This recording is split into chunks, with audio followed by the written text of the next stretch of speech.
note that this content is for adults only. Viewer discretion advised. If you haven't yet, hit the subscribe, like, and share.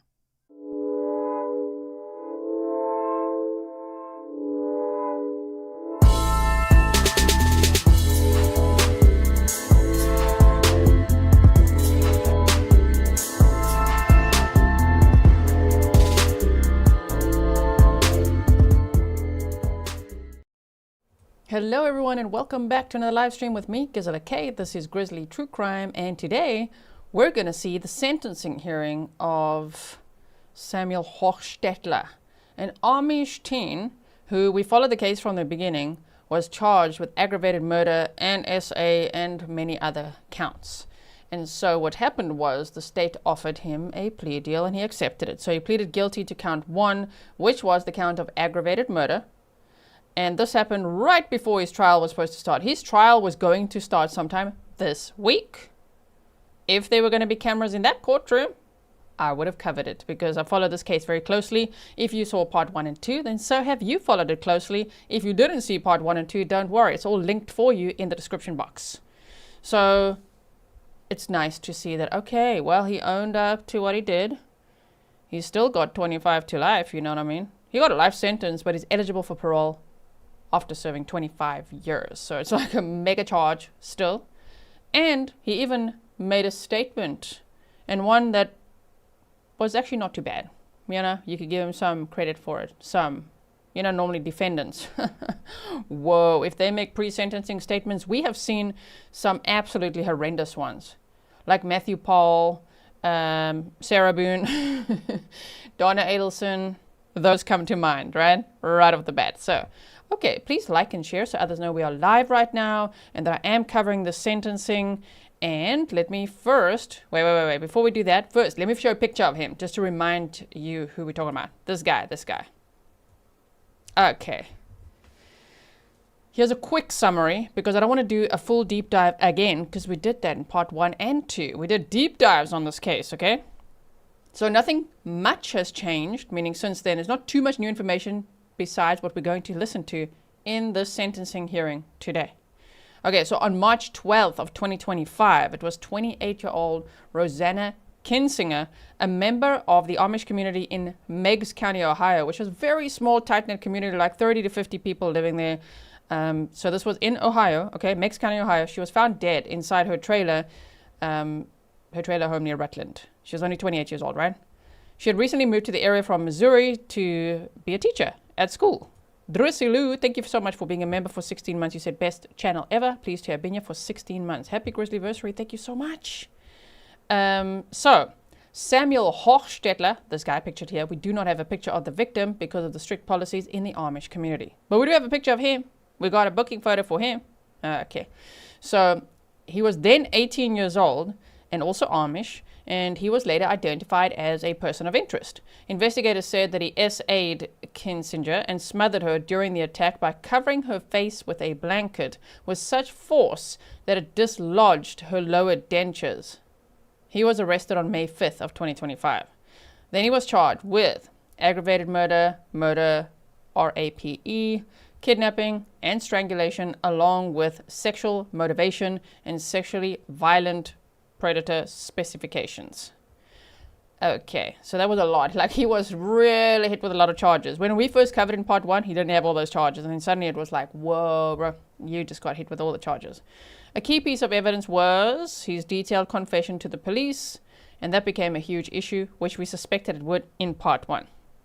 That they're going to say, but his primary language is Pennsylvania Dutch, and he didn't quite understand what was going on. And yeah, that became a huge issue, which is why the state decided, let's offer him a plea deal. And freaking hope he takes it, and he did. He took it, so good. On July 24th of 2026, just days before his trial was set to begin, Hochstetler pleaded guilty to 1 count of aggravated murder as part of a plea agreement. The remaining charges were then dismissed. He was immediately sentenced to life in prison with the possibility of parole after 25 years, and if he's ever released, he'll be required to register as a Tier 3 SO and a violent offender as well. Okay, so that's just a quick recap there and picture of him here. Now, before we look at the hearing, I also quickly want to show you the documents. Hold on one second. This, so that you could just see We'd gone over some of this before, but I'm going to show you the latest documents as well from this sentencing hearing. So thank you so much to Grizzly Cat for obtaining all these documents for us. All right. So then, Samuel Hochstetler, if you want to know about his background, why he was there, how long he was there, who he stayed with, who found her, all of that is discussed a lot in part 1 and 2. So that's where the deep dives are, right? Okay, so this said indictment, which went over Samuel L. Hochstetler, and this was in the Common Pleas Court of Meigs County, Ohio, in the term January in the year of our Lord, 2025, May session. This was a grand jury indictment, and I just want to show you the counts, right, so that you can see with your own eyes which charges were dismissed. So count 1 is what he pleaded guilty to. They said, do find and present that Samuel L. Hochstetler on or about the 12th day of March of 2025 in the county of Meigs, state of Ohio, aforesaid did commit the crime of aggravated murder, in that Samuel L. Hochstetler did purposely cause the death of another, that was redacted, but we know her name now, while committing or attempting to commit or while fleeing, immediately after committing or attempting to commit kidnapping, RAPE, aggravated arson, aggravated robbery, aggravated burglary, trespass in a habitation when a person is present or likely to be present, terrorism or escape, in violation of those codes of the Ohio Revised Code, an unclassified felony, contrary to the form of the statute, in such case made and provided and against the peace and dignity of the state of Ohio. So that's what he pleaded guilty to. The charges that were dismissed was count 2, which was murder. Count 3 was also murder. Count 4 was strangulation. Count 5 was, I say RAPE for YouTube, okay? I'm saying a lot of bad words, but there's some of them that are just worse for YouTube than others, you know what I mean? And you only learn that from experience. They don't give you a manual. So count 6 was kidnapping. Count 7, kidnapping. And then that was it. There was 7 counts. So they dropped all the others except for count 1 in this plea agreement. Mystery Willow 22, thanks for being a member for 18 months. You said, I won't forget how he called sex breeding. Stop it. I forgot about that. That's true. He did say that. He did say that breeding and in and of itself was bizarre. I'm so happy that he pled guilty. I know, right? I'm happy too. There's justice for Rosanna Kinsinger. The victim was 28 years old and he was 18 years old, and they'd worked on a greenhouse that day together. They were not dating because people speculated quite wildly, especially in part 1. They were like, oh, maybe she wanted it. Maybe it was consensual sex that went wrong and all this kind of thing. No. And he even offered to help her parents while they were grieving. Everyone was wondering what happened to her. He was there. He was like in their houses.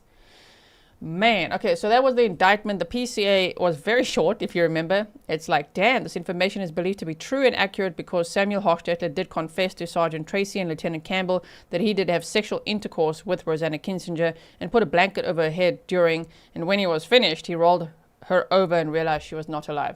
It was so much worse than that. I think this guy, I think he downplays a lot. I think he plays this innocent boy. I know he may be isolated, had a sheltered life, whatever, but like, and here's why. Remember when he pretended he can't understand English really well? He's like, I don't know, I was confessing. What do you mean? Well, here it is. Pennsylvania Dutch is his first language, but he is proficient in English. Okay. That's not what he said when we watched his pre-trial hearing in part 2. He was pretending nicely that he couldn't understand much and that he needed an interpreter. You know what I mean? So it's like he's proficient in English. He's 19. He finished 7th grade. This is the latest here. And then plea of guilty. This is now where they say the plea of guilty. You could also see this is signed. Finding of guilty. He was found guilty because he pleaded guilty and immediately sentenced. And we're going to be watching that together, right? Okay. So this one, this just says found guilty. There's nothing much else to this document. Judge Linda R. Warner. So if I go back up here, Samuel L. Hochstetler, guilty plea. The defendant represents to the court, I'm mentally competent to make this petition. I understand should the plea of guilty herein tendered not be accepted and a trial follows, that admissions made herein would not be admissible against me at said trial. I'm a citizen of the United States of America. I'm represented by an attorney. He has advised me of my rights, of the nature of the allegations against me, of the possible penalties, prison, LWOP, maybe it wasn't LWOP, it was life with the possibility of parole after 25 years. Possible defenses which I might have, and of the consequences of any admissions or pleas of guilty. I'm satisfied with his competence, advice, and counsel to me in this matter. Offense, count 1, aggravated murder. Sentence range, 20 years to life, 25 years to life, 30 to life without parole, life without parole. He got the one in the middle there. 25 years to life, as in life, eligible for parole after 25 years. Max fine is $25,000. And then this is all summarized quite nicely at the bottom here. It says, upon the defendant's plea to count 1 of the indictment, the defendant shall be sentenced to 25 years to life. The defendant shall register as a Tier 3 SO, S offender, and register as a violent offender. Upon the defendant's plea to count 1 of the indictment, the state hereby dismisses counts 2, 3, 4, 5, 6, and 7, and both specifications. The defendant agrees to be assessed the cost of this action. Okay, so somebody, Misty Wood Pumpkin, is saying, where can I find 1 and 2? In the description box, just click more below the video. I will also link it for you guys in the pinned comment. So after the video, where you guys write the comments after, you better write some comments, okay? But I wash my shirt and then write some comments after, okay? Because I like reading those. And then I will put a pinned comment there. So it's the comment on top with part 1 and 2. Yeah, true crime for me, he said he was just a mean, horny little shit. He's a sicko. I mean, yeah, it's weird. I know he's from this lovely Amish community, but that, like, he just doesn't have a halo. And it almost, the vibe of all this is like, oh, shame. But he was like only 18 or 19. This guy SA'd the victim so violently. We're going to hear some details from the sentencing hearing.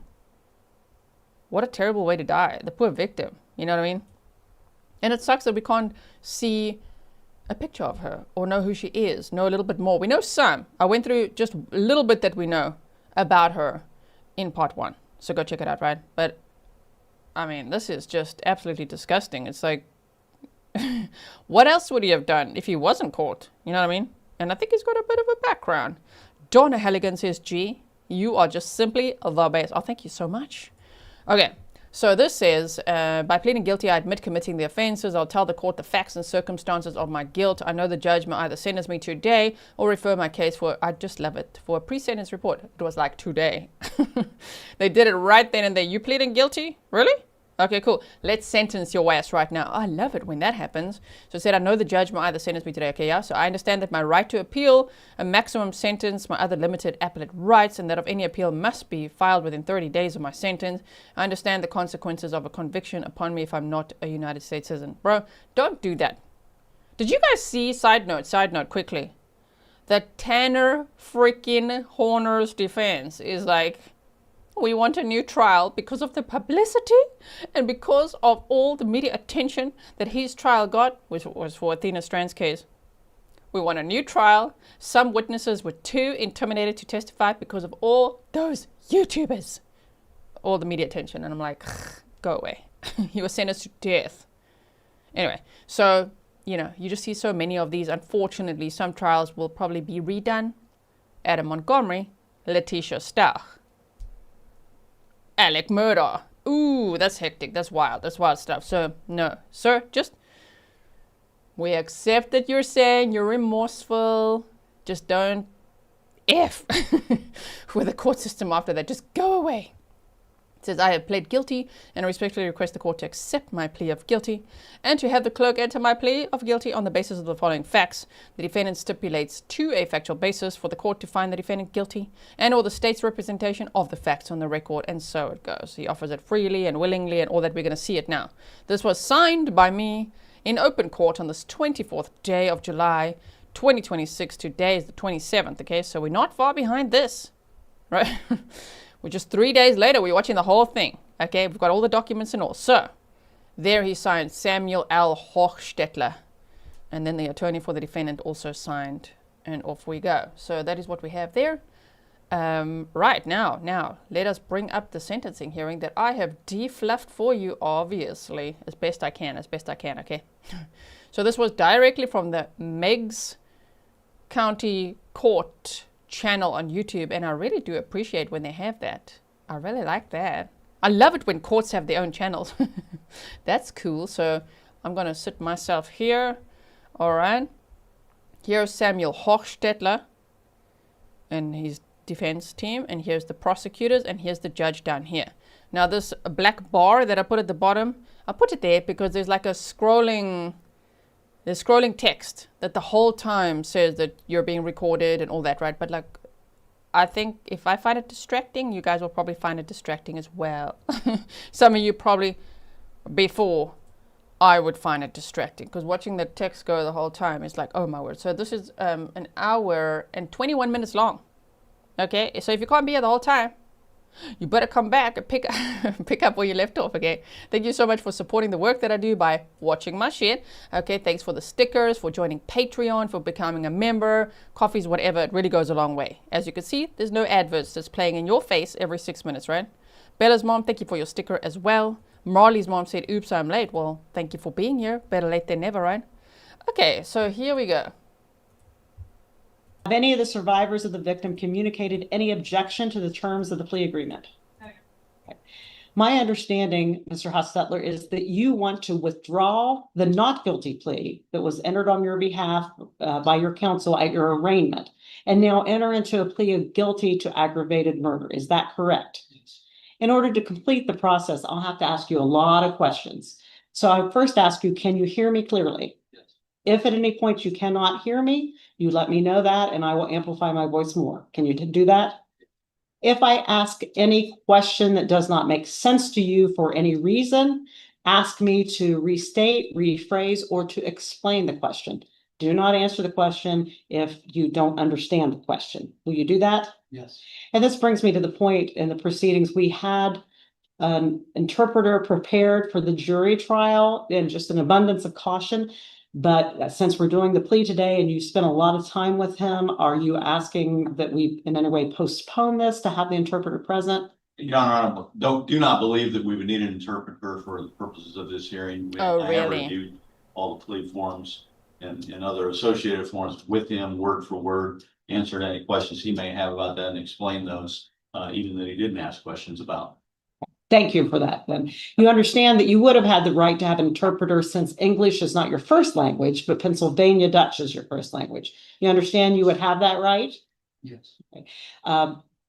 Based upon what your attorney has just said, I understand you'd be willing to waive or give up that right and proceed today without an interpreter. Is that correct? Yes. Okay. And are you having any difficulty understanding anything I'm asking you?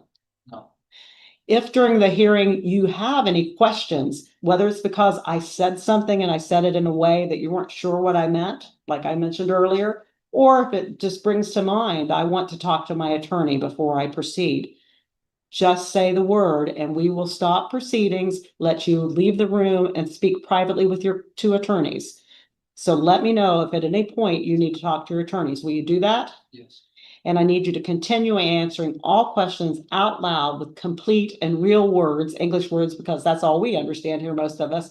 And to do so because we are making a recording of everything. Will you do that? Yes. Okay.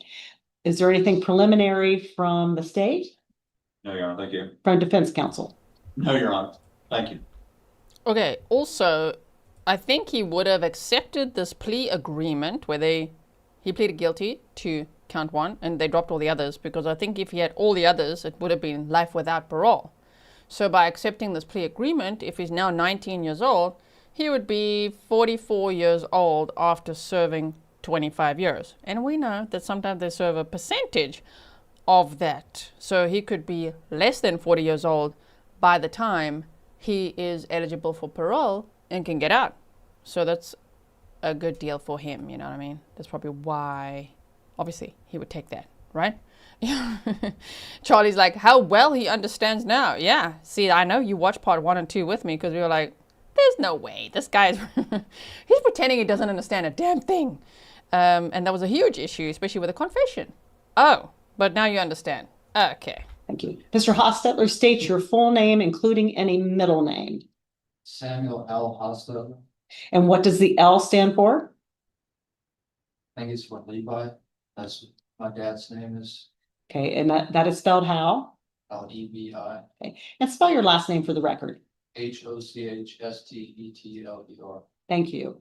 And we already established English is not your first language. What is your first language? Pennsylvania Dutch. That you feel comfortable today proceeding using the English language because that's your second language and you're proficient in it. Is that correct? Okay. Are you the same person that's in the indictment in case number 25 CR 038?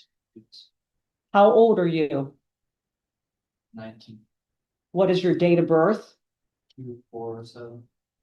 And do you have a social security number?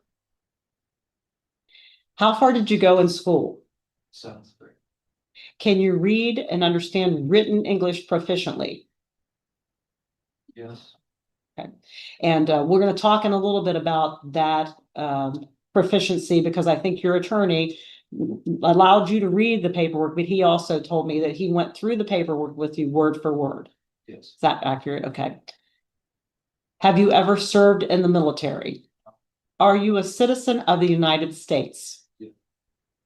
Are you under the influence of any medications, drugs, alcohol, or other mind-altering substances?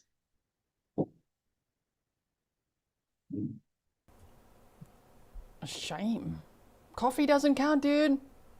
Does Your it? Honor, indicates to me that he has taken some antibiotics, but they would not be Oh. mind altering in any way. Okay, thank you for that. I'm glad you asked for clarification, because if you are taking something, that's the kind of thing I want you to do, is ask your attorney if you have any doubts on the question. So thank you. But antibiotics are not a problem. Anything else? Not that I know. Do you now have, or have you ever suffered from mental illness or mental disease? Not that I know.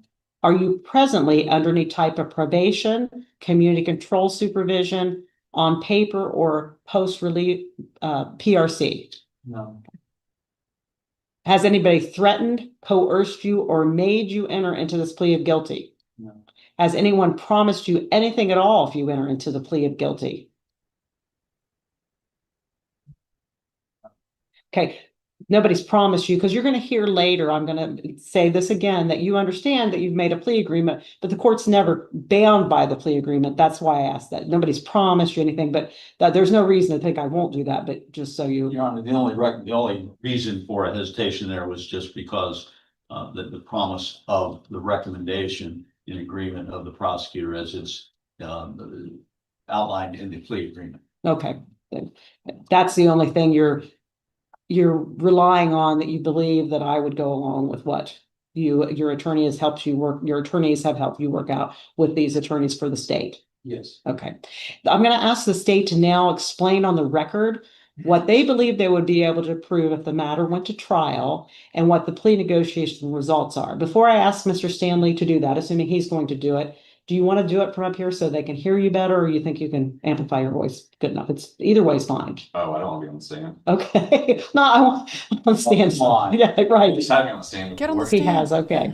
I just want to encourage you to keep your voice up. I also want to mention that I would anticipate the information that he's going to relay may be graphic and offensive and disturbing.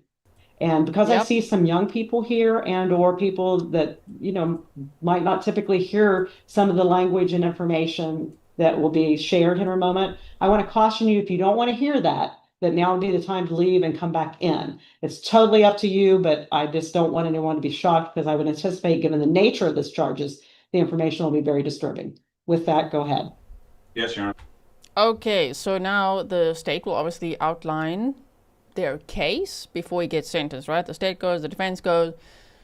Samuel Hochstetler will actually say words. Yeah, he's actually going to say things. But there's more detail that they're going to share now than what we've heard before about what happened to Rosanna. And shame, she was just this little Amish lady, you know what I mean? She was just doing her thing there, living in her trailer home, by all accounts, happy with her life there. And here comes this guy at 18 years old who wanted to have sex with her and essayed her and killed her while doing so. That is frightening. So I'm putting the trigger warning up in the corner there, of course, because I don't want to cover the judge's face. I don't know where else to put it. I'm going to put it there. Just know exactly what the judge said. It could be distressing, too much, triggering for some. If it ever gets too much for you, just know we'll save you a seat, right?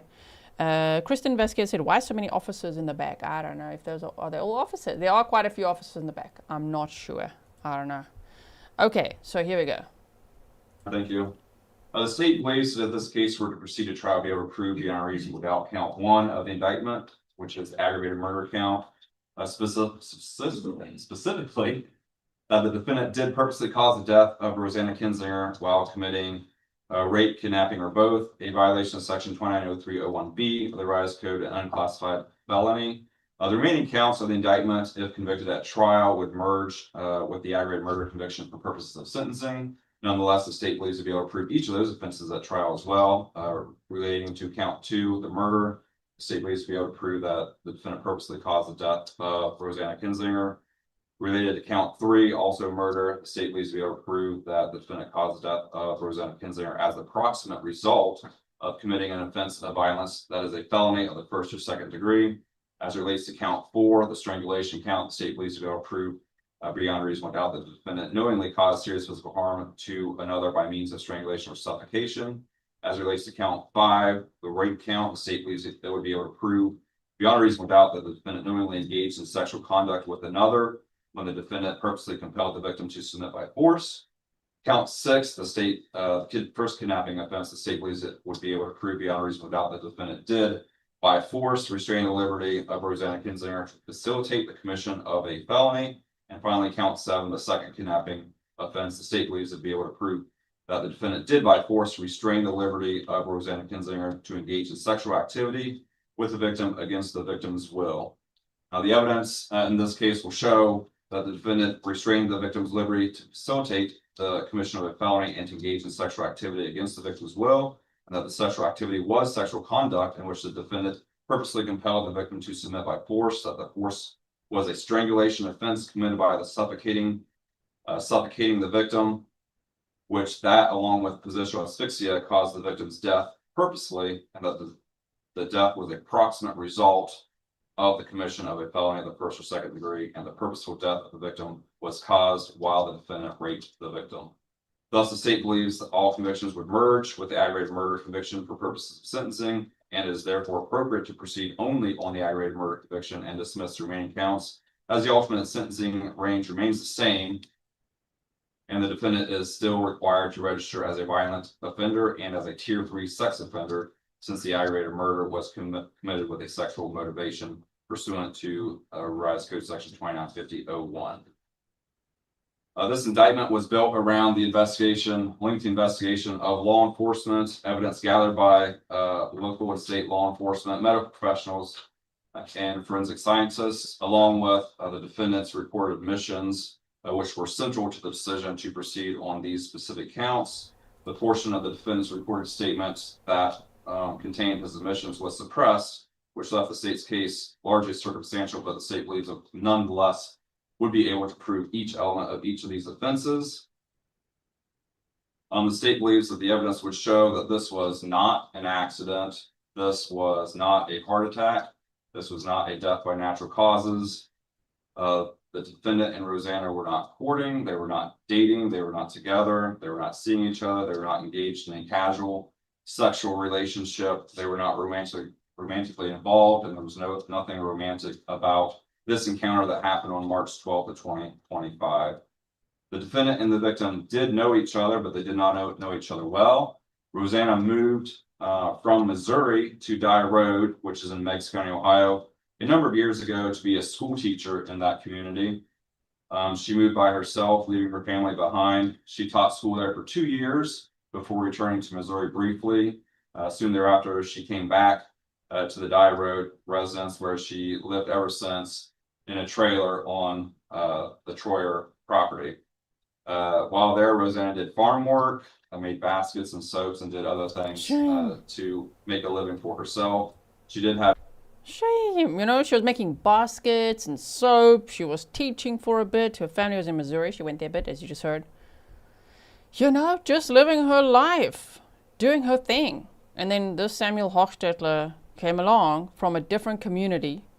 I think he was from Kentucky originally, if I remember correctly. Also from an Amish community.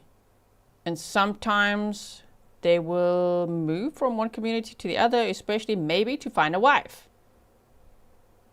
Be patient, dude. You can just like, yeah, I see that lady. I know she doesn't like me, but I'm going to take that anyway. And I mean, SA would be horrific enough, but then murder as well. And then to claim it was an accident. He didn't know. He said they were having sex. And then when he rolled her over, she had died. But he didn't tell anyone then. He waited for people to find her. There was a goat in the trailer with her when they found her, face down. It's so degrading, you know? Okay, carrying on. Drivers who would drive her places when she needed to go somewhere, who knew her well and became her friends, and who would be witnesses in this case if it proceeded to trial. Not long after Rosanna moved to Meigs County for good, her family moved from Missouri to join her in this community, and they moved onto a farm on New Lima Road where they still live today. Rosanna was 28 at the time of her death. During 2024, the defendant moved from Kentucky to the community on Dye Road, and he lived in the Troyer home, which is directly across from Rosanna's residence on Dye Road. He stayed there until around Christmas 2024. I'm sorry, he stayed there for a few months, returned to Kentucky, and then came back at around Christmas in 2024. And he was 18 at the time Rosanna was killed. The two had some interactions, and the witnesses would testify to that. The state believes the evidence would show that Rosanna did not particularly care for the defendant. She certainly harbored no romantic feelings for the defendant whatsoever. Rosanna was last seen alive during the evening hours of March 12th, 2025, when she and others, including the defendant, were working on completing a greenhouse on the property by pulling plastic over the structure. Rosanna had plans of growing tomatoes in that greenhouse during last summer. While the two didn't really communicate during that time, witnesses would testify that they observed the defendant and acting in a manner that they believe was showing off towards Rosanna or attempting to flirt with Rosanna. After she finished her work on the greenhouse, she left and went to a neighbor's house where she collected her laundry from the clothesline and then returned to her home. The next day, a driver showed up at her residence to take her somewhere as they had planned, but Rosanna did not answer the door. Rosanna's dog was still tied to the porch, which was unusual. The driver took note of that, but didn't think too much of it and left. Throughout the day, others in the community realized that Rosanna was missing. She hadn't showed up for work. She didn't join others for lunch or dinner like she sometimes did. So they began asking around about her whereabouts. And guess who knew exactly where she was? Samuel Hochstetler. But instead of telling anyone, you know, he just played it cool and carried on working on the greenhouse, having dinner with the family after that. You know what I mean? Like, he went about his day as if nothing happened. Wow. I mean, that's what I say. This little good boy act he has going on sometimes, I don't believe it. Sure, what he did was really violent. Troyer called the driver to inquire if she was still with the driver, and the driver informed him that she was never with her that day. Thereafter, Mose went to Rosanna's residence to check on her. The front door was locked, however, the back door was unlocked, so he gained entry into her property through her back door. Once inside, he was surprised to find her goat in there. She did not keep the goat in the residence. It's highly unusual that the goat would be in there. He and others later would speculate as far as how the goat got in there. The state believes that when the defendant either entered or exited the property, that's how the goat got in there. We were also all wondering, especially in part one, why was there a goat in there? And we wondered in part one, was the goat alive? Yeah, the goat was alive. The goat was in the trailer home. And as they just said, they think it would be when Samuel Hochstetler either entered the property or left. And then the goat was in there. Wow. Okay. This guy also offered to help her family prepare meals, to prepare for her funeral. Oh yeah, he got real close, up and personal with her family. Like, oh my, shame. I wonder what happened to her. Let me help with your funeral. With planning it. Wow. That's next level, right? That's like we would see a potential budding serial killer behaving. Or just a horrific killer in general. Just like, oh, if there were cameras, they'd probably talk to it, right? But while in there, after noticing the goat, he called for Rosanna. Rosanna did not answer. He walked toward her bedroom. Her bedroom door was open, and that's when he saw her. She was naked and bent over her bed. He approached her and shook her to see if she was still alive, but he immediately knew that she was dead. So he backed out, went outside, and told the others what he had discovered. By the way, if you haven't heard the 911 call, we covered that in part 1 as well. I believe it was part 1, yeah. So you can hear the full 911 call there. Again, it's linked in the description box for you. I'm also going to link it in the pinned comments for you. Maybe you want to listen to that if you haven't yet. Amongst the others was the defendant. While Mose and the other elders puzzled about who to call, the defendant suggested they should call the coroner. Mose called that driver and told her what had happened, what he had found. The driver told him to call 911. He did call 911. Shortly thereafter, 2 ladies went into the residence with a blanket to cover Rosanna. They were accompanied by 2 gentlemen because they were fearful. They were afraid to go into the residence by themselves. But her body was covered at that time to protect her privacy. Mose determined that Rosanna's parents should find out about this immediately, and so he sent some boys over to deliver the news. Amongst them was, I believe, Enos Troyer's sons and the defendant.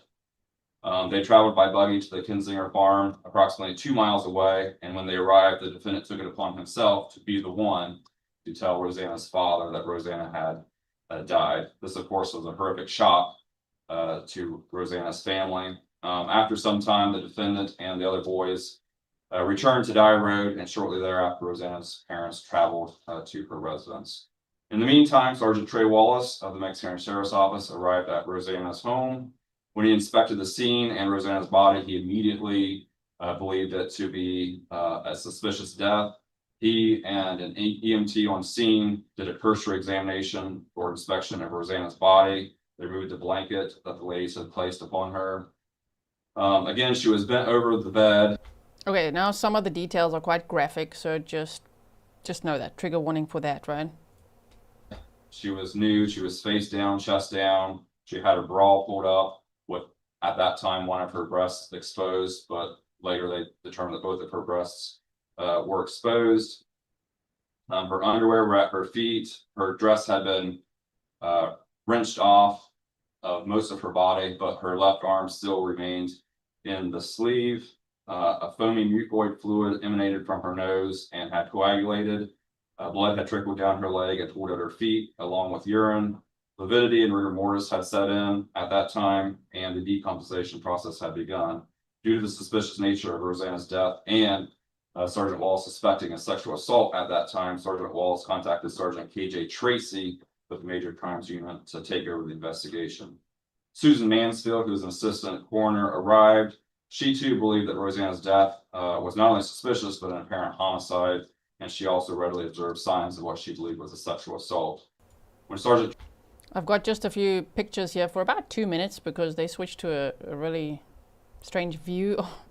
You know, it just distorted the camera. So just for a little bit, I overlaid some pictures here so we can just actually look at something without being all distorted. Okay, so here we go. Tracy arrived, he assessed the scene and took photographs. Those photographs that was our would home. be used extensively as evidence at trial. In addition to the observations already relayed to the court, the photographs would show that the blood that had trickled down her leg and pooled on the floor came from her vagina, and there was blood above her anal area and smeared on her buttocks that suggested that the blood to have been in that location and smeared in the way that it was, some of the sexual conduct would have been from, the state believes, would have been from the behind. When Rosanna's body was moved, Susan Mansfield observed that the safety pins... Look at this smug mofo. Just look at him. Look at him in the courtroom. It's one of the pictures from when he was in court, right? Oh, who are you smirking at, huh? Okay. That were used to fasten her dress were opened and underneath her body. Susan also noticed that the dress had been ripped or torn. This further supported her belief that Rosanna was raped, as a person would not undress themselves in that manner, and they would not engage in consensual sexual conduct with sharp safety pins pressing into the body. An autopsy was ordered, and Rosanna's body was transported to Montgomery County Coroner's Office, where Dr. Mary Goolsby, a forensic pathologist and deputy coroner, conducted the autopsy.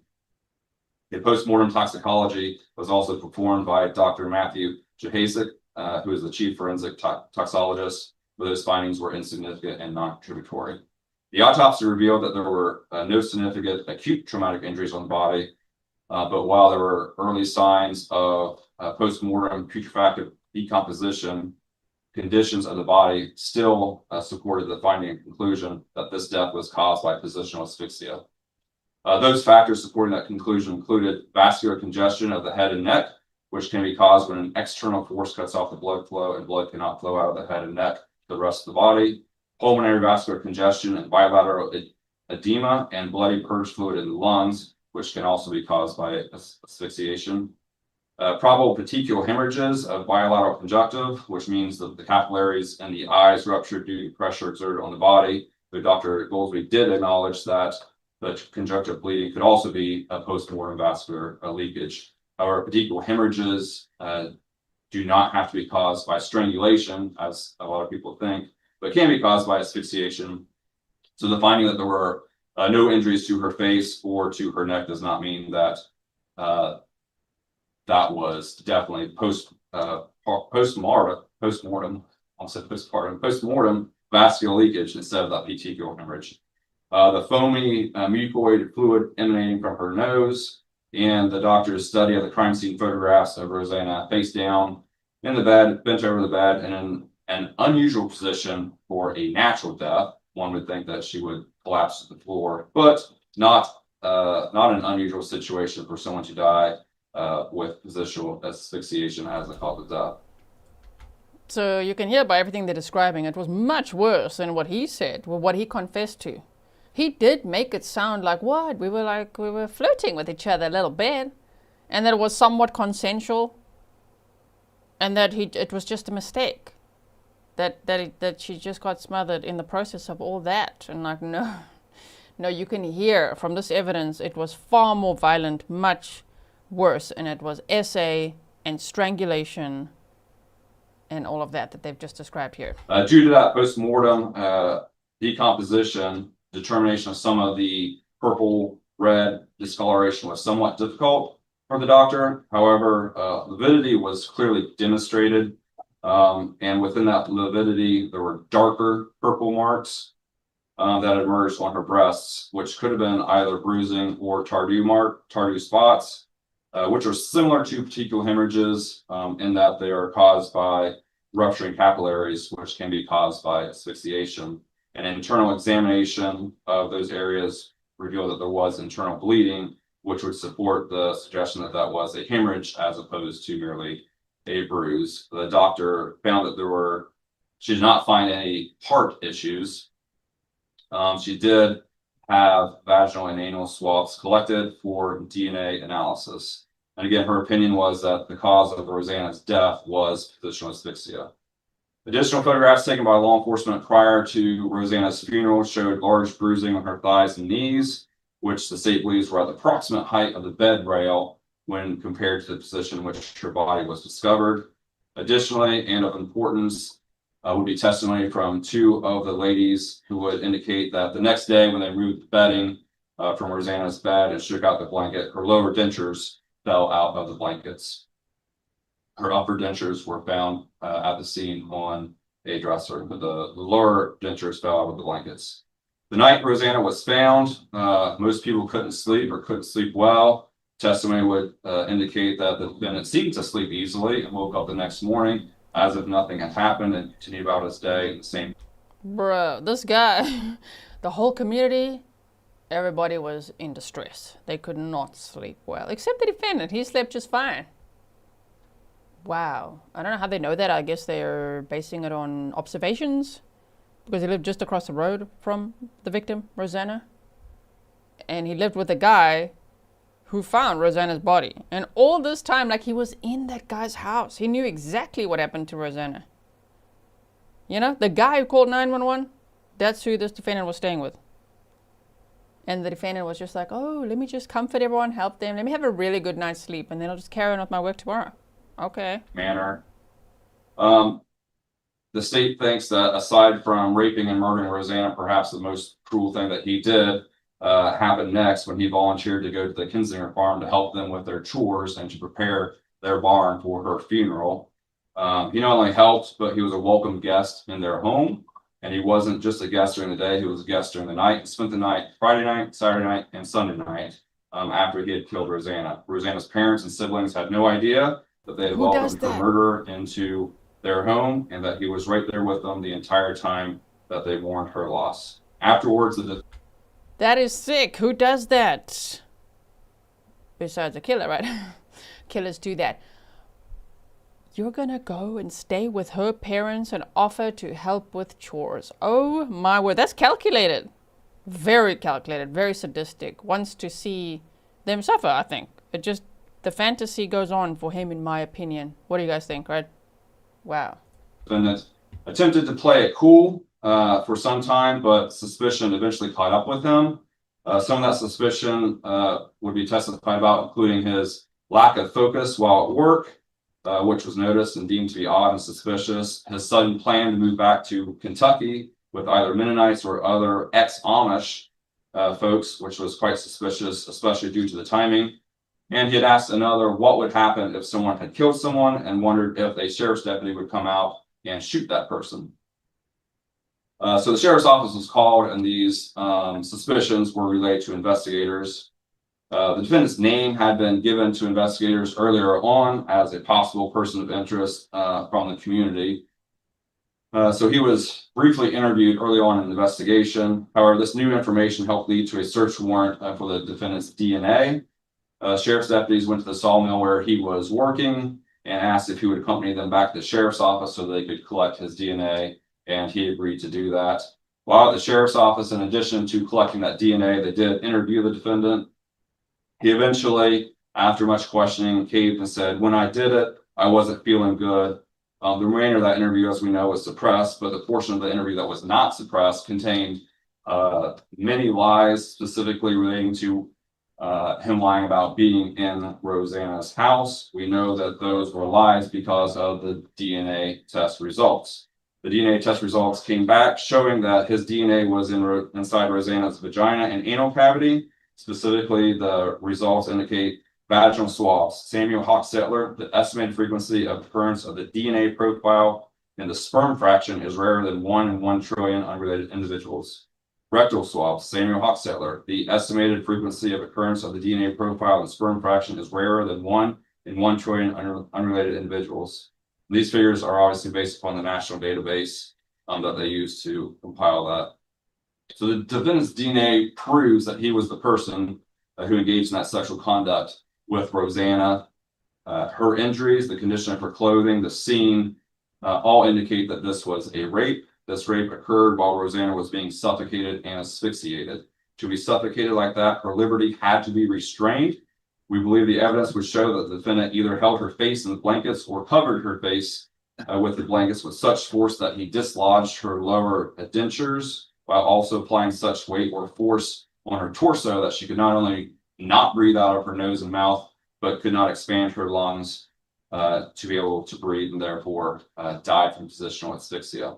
When her liberty is restrained, she obviously was not consenting to any sexual conduct that constituted rape. The entire sexual encounter constituted rape. As the defendant killed Rosanna while kidnapping and raping her, he is guilty of aggravated murder. Mm-hmm. And he's going to speak. In this case, the state is hedging its bets as far as what could possibly happen at trial.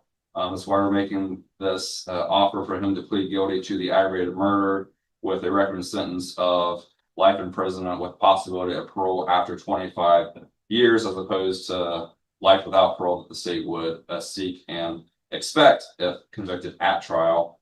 Factors leading to this decision is the state's inability to use his admissions, the state's anticipation that the defendant would claim that the sexual conduct was consensual and that her death was accidental, and the state's anticipation of his alternative claim that the sexual conduct was consensual, but that Rosanna died from natural causes, either of which, if believed by the jury, could sway them.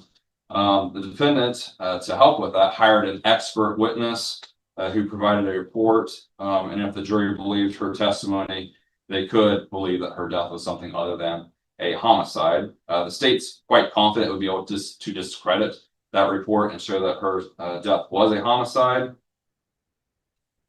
But But the claims set forth in that report include the expert's opinion that the cause of death should be classified as undetermined.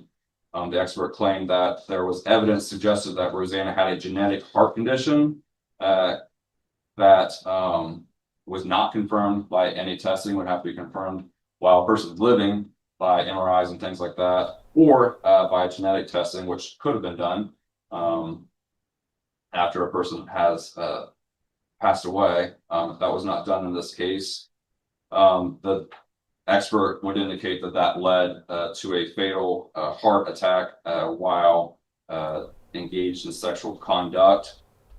Oh, please. So you can hear what the defense's strategy would have been if this had gone to trial, right? And we already saw it happen when we watched that pre-trial hearing in part 2. And that, or it was a motions, it was a hearing. I think it was a motions hearing. It was the defense asking the judge to throw out his confession because his primary language is not English. It's Pennsylvania Dutch. So that issue became so big, and saying that he didn't know that if he's going to confess to the police that it means he's going to be held legally accountable. Oh, okay, so guess what? Along the way, the judge actually agreed with the defense that that confession should not come into trial.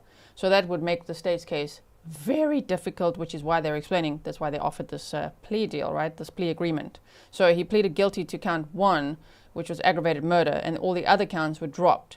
If he had all the other counts at face trial, if he was convicted, it would have been life without parole would be the recommended sentence. Here, by accepting this plea deal, pleading guilty to count 1, he has been, we're busy watching the sentencing. He's going to be sentenced, as we watch this, to life with the possibility of parole after 25 years. He'll be eligible for parole after serving 25 years. That's what the sentence is at this stage, right? So I think based on what the state described, it was probably a very good strategic decision. Because you don't want to risk it with a hung jury, a mistrial, or him being found not guilty, because they can't have the confession in at all. You know, that counted a lot against him, of course. Mo Preciado said this case proves that evil reaches all corners of the earth. Rest in paradise. Rosanna, prayers to the family. Thank you for your amazing coverage. Thank you so much. Thanks for being a member for 13 months. Okay. That heart condition is a genetic condition. There are no people known to the state and Rosanna's family could ever been diagnosed with that. Admittedly, they don't always doctor the way non-Amish people do as far as testing and whatnot. But there's no family history of heart issues except for one person who did have a fatal heart attack. But there's nothing to indicate that she had this specific heart condition. Further, the state believes that even if the jury were to believe that perhaps this was a cardiac event, it would be reasonable to suspect that the cardiac event happened because she was being raped and suffocated and asphyxiated. The expert would acknowledge that there was evidence of positional asphyxia, though she claims it is impossible to tell if Rosanna was in a position for asphyxia. However, those photographs that Sergeant Tracy took at the scene would clearly show that she was in a position when her body was found for positional asphyxia. The expert also acknowledged that the bruising to Rosanna's body could be from a struggle due to non-consent. But also stated that the bruising could have been from farming activities, which could be reasonable, or that the bruising, quote, was simply due to an inexperienced person having sex and being unaware of the strength of their actions, which the state deems to be unreasonable. However, not knowing how a jury would interpret that evidence and other evidence in a trial, particularly coming from an expert witness, the state has reached this decision to resolve this case with the aggravated murder with this recommended sentence of life in prison with potential parole after 25 years. The state does believe it would be able to prove each element of each of the offenses if we did proceed to trial. However, this resolution does save everyone from having to go through a trial. It saves witnesses from reliving the painful events of that day and the days and weeks and months that followed.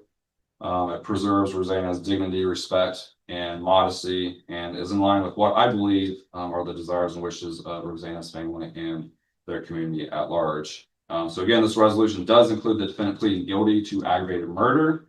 and the state anticipates that he will make admissions to support a finding of guilty for that offense. Once he does that, the state will move to dismiss the remaining counts of the indictment, including the specifications.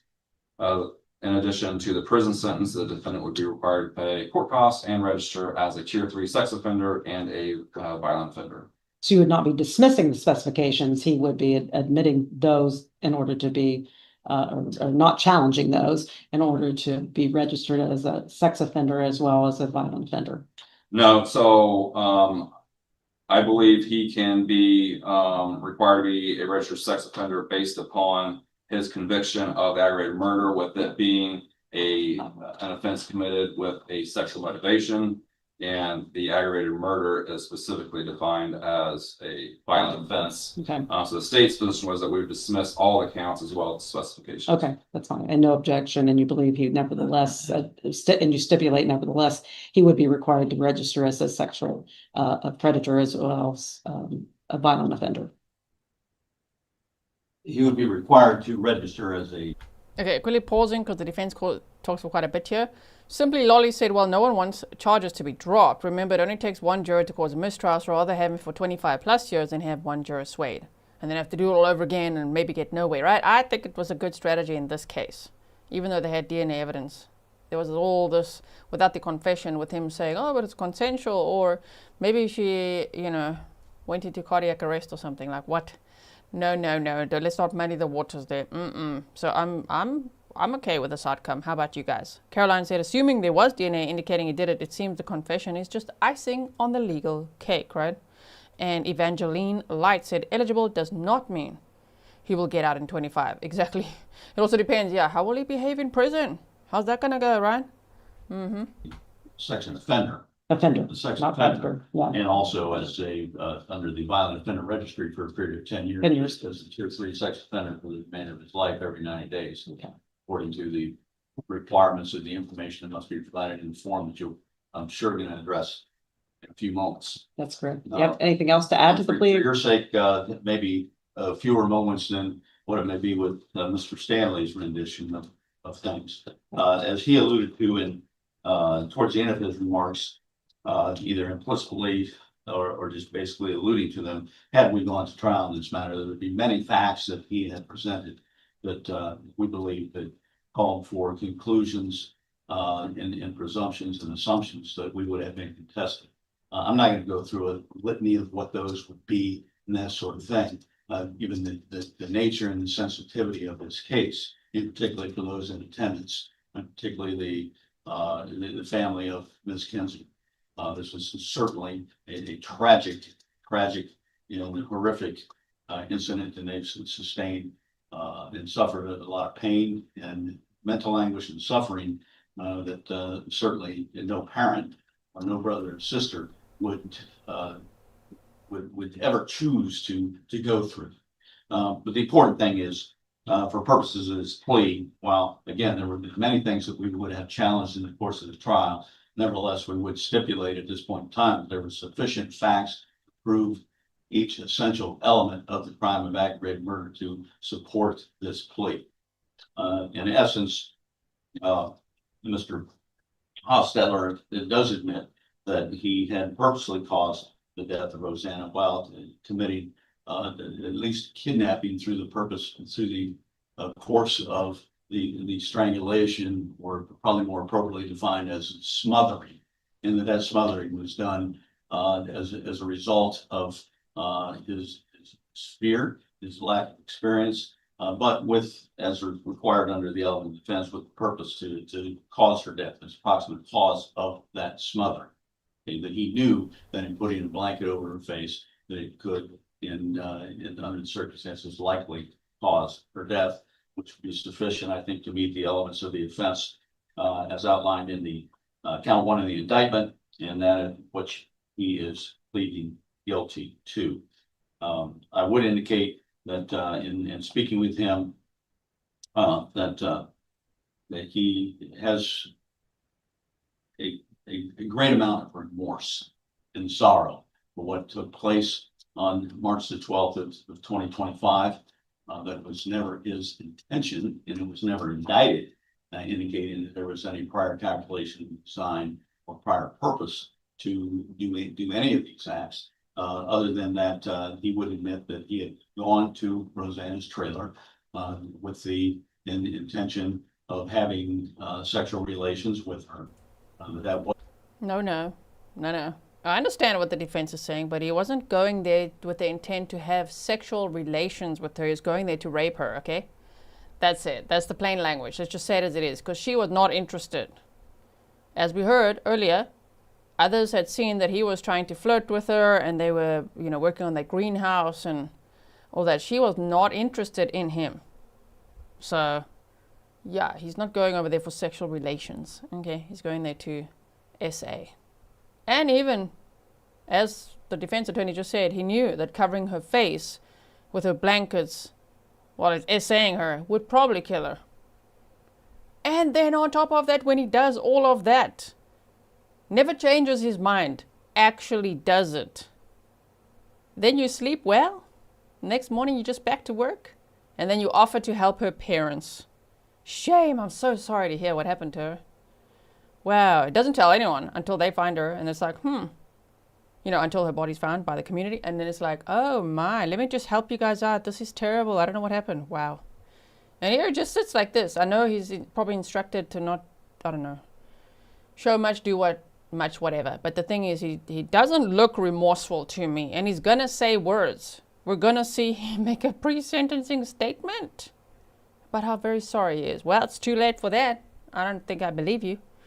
But anyway, I'm glad he accepted the plea deal. Was a motivation for his entering the trailer, in that the things that occurred after that were things that, again, were not planned. It was not his purpose or intent, except that in the moment, again, out of his youthfulness, his inexperience, his fear, his uncertainty. Shut up. Sorry, no disrespect, sir, but shut up. Anyway, I just no. He was so inexperienced, you guys. That's why it happened. This is why he was just so inexperienced. No, we don't know that. He could be a serial rapist for all we know. We don't know what he did previously. He was 18 years old when this happened. So any other essays back there in his life? Did he do anything else in any other communities? Why do you have to move around, huh? I want to know. I don't think we'll ever know. I don't think other communities that he's came from or whatever's going to talk. But wow, that was violent offending, and then murder. Wow. What happened and why it happened and things of that nature that he did perpetrate the smothering, which would also entail the kidnapping to have taken place in order to effect the smothering and be the proximate cause of Rosanna's death. Again, he has indicated to me on several occasions as I've met with him over the 14 months that I have represented him, of his sorrow, of his regret having caused the Kinsinger family and the community much mental anguish, pain, and suffering in that respect, and has indicated to me that he prays for Rosanna and prays for them on a regular basis. Oh. As I know the court is aware, he has. Oh man, just stop it. Just stop it. Just get on with it. Let's get to the sentencing, shall we? Spent time reading his Bible. He does have a King James version of the Bible. He also had an international version of study Bible that he has used not only to improve himself, if you will, while at the jail, but also has counsel and led Bible studies and things like that with other inmates in the jail who had never been introduced to Jesus Christ. Again, going back to my earlier comments. You're not getting brownie points for that, rapist. Sorry, YouTube's really going to hate this video because I've said a lot of bad words now. Please like and share, not because you like the topic, just to help it be seen at all. Because YouTube will be like, you said what now? What words did you say, ma'am? Nothing. I said an adult word that we're supposed to be allowed to say. Anyway, no brownie points there. Chris Watts also does sermons and leads prayer groups, okay? Chris Watts, one of the worst of the worst. So no, dude, no brownie points for you. Proverbs that says that what a man says seems to be correct until it's been challenged. And to the extent that many of the facts that Mr. Stanley had put forth are things that we think were based upon some conjecture and some speculation, particularly with regard to things found in the coroner's report, the autopsy, where it would indicate that some evidence of positional asphyxia, that things like Trudeau spots would be evidence of positional asphyxia, but in the autopsy, it also said versus postmortem decomposition. Well, what does versus means? It can be one or the other. So there would be things of that nature that we would have been seeking to challenge.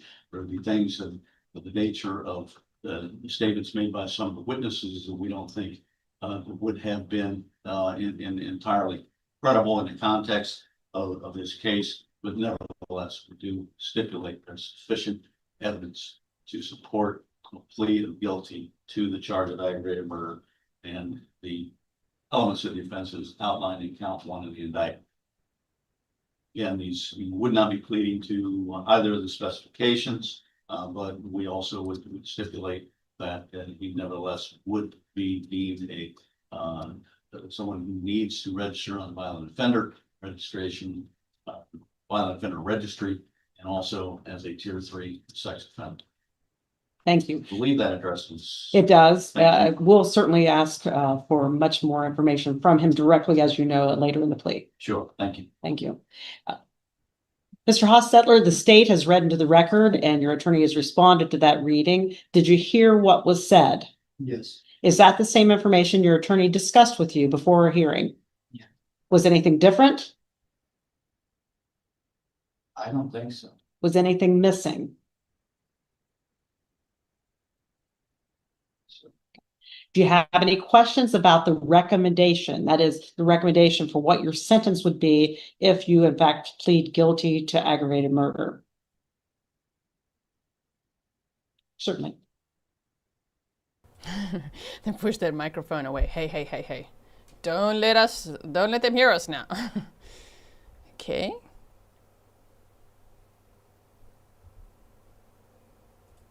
Copper Horse said the judge is listening very carefully. I think she will deliver. Have you justice read the for plea agreement? Rosanna. Has your attorney read it to you and reviewed it with you? In fact, as I indicated earlier, he read it actually word for word to you. Is that correct? Yes. Do you feel like you understand what that plea agreement says? Yes. Do you have any questions about the plea agreement? No. Do you understand that while you and the state have presented to the court, which is me, a recommendation for sentencing, the court does not have to accept it? Yes. Now, knowing the court is not obligated to follow the plea recommendations, do you still wish to proceed? Do you understand that this is a jointly recommended or agreed sentence between yourself with the help of your attorneys and the state of Ohio? Yes. Do you understand what that means? Yes. Have you had enough time to consult with your attorneys before proceeding? Have your attorneys answered all of your questions? Have you reviewed the discovery, indictment, and other legal documents with your attorney? Yes. Mr. Stanley, has the state of Ohio disclosed all Brady materials? Yes, Your Honor, thank you.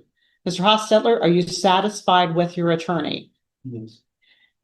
Do you understand the allegations contained in the indictment are that you did on or about the 12th day of March, 2025 in the county of Meigs and state of Ohio aforesaid, commit the crime of aggravated murder, in that Samuel L. Hochstetler did purposely cause the death of another, and her name for her privacy has been redacted, while committing or attempting to commit or fleeing immediately after committing or attempting to commit kidnapping, rape, aggravated arson, aggravated robbery, aggravated burglary, trespass, and a habitation when a person is present or likely to be present, terrorism or escape, and violation of section 2903.01B of the Ohio Revised Code being an unclassified felony. Yes. Do you have any questions about the elements of that offense? No. Do you understand that if you plead guilty to this offense, you'll be making a complete admission that you committed the allegations contained in count 1 of the indictment? Do you understand if you plead guilty, the court will enter judgment of guilt against you and will proceed to sentence you immediately? Do you understand that if you did wish to pursue something called an affirmative defense, it would be your obligation to prove the existence of the affirmative defense to the jury by a preponderance of the evidence, although it always remains the obligation of the state of Ohio to prove your guilt beyond a reasonable doubt? That's a little complicated. There's two different standards. Here and there, when they just took long, when it's in silence, just him whispering to his attorney, then I just defluffed that for us. Just like, let's get on with when they talk, right?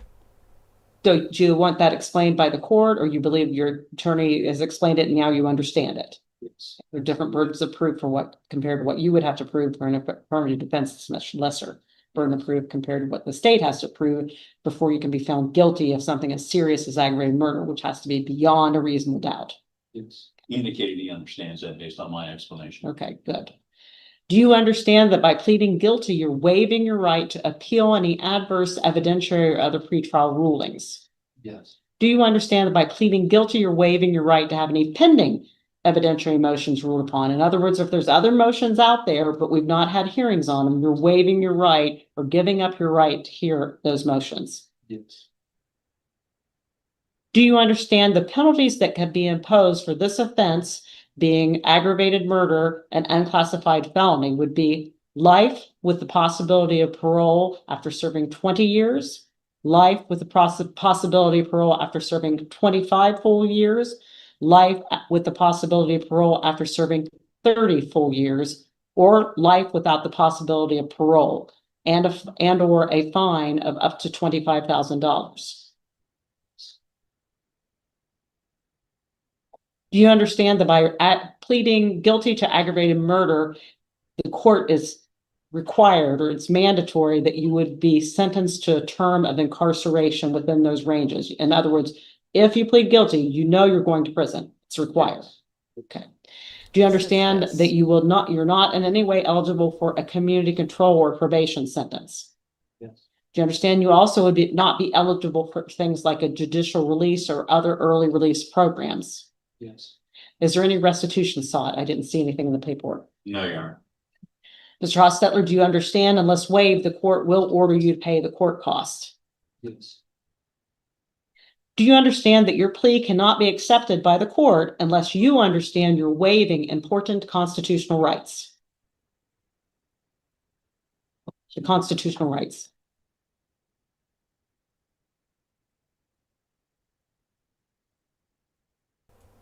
He's like, wait.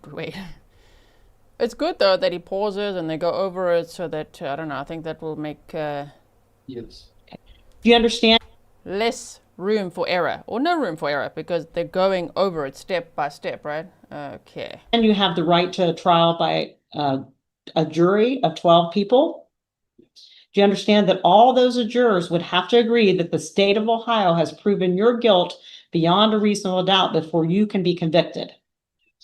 Do you understand, again, that at the trial, the state of Ohio has the obligation to prove your guilt beyond a reasonable doubt as to each element of each crime of which you are charged?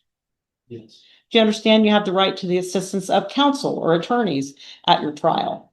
Yes. Do you understand you have the right to confront or cross-examine, or your attorney would cross-examine or ask questions of any witness who testifies against you at trial? Yes. Do you understand you have the right to something that's called compulsory process, which is the right to compel, require, demand, or make witnesses attend the trial through the issuance of subpoenas to make sure they're in court when you need them? Do you understand that you cannot be forced to testify against yourself at trial? Yes. Do you understand you have the right to testify at trial if you want to after consulting with your attorney? Yes. Do you understand if you elect not to testify at trial, your silence cannot be used against you in an attempt to prove your guilt? Do you understand each of these rights? Yes. Do you have any questions about any of these rights? Do you understand if you plead guilty, you'll be waiving all of these important constitutional rights? Do you understand by pleading guilty, you will lose some of your civil rights as well, which means you may not vote, serve on a jury, hold public office, or work as a public employee, and you may be denied a license to engage in certain professions. Yes. Do you understand that your felony conviction would prohibit you from knowingly acquiring, having, carrying, or using any firearm or dangerous ordinance? Yes. Do you have any questions about the firearms restrictions?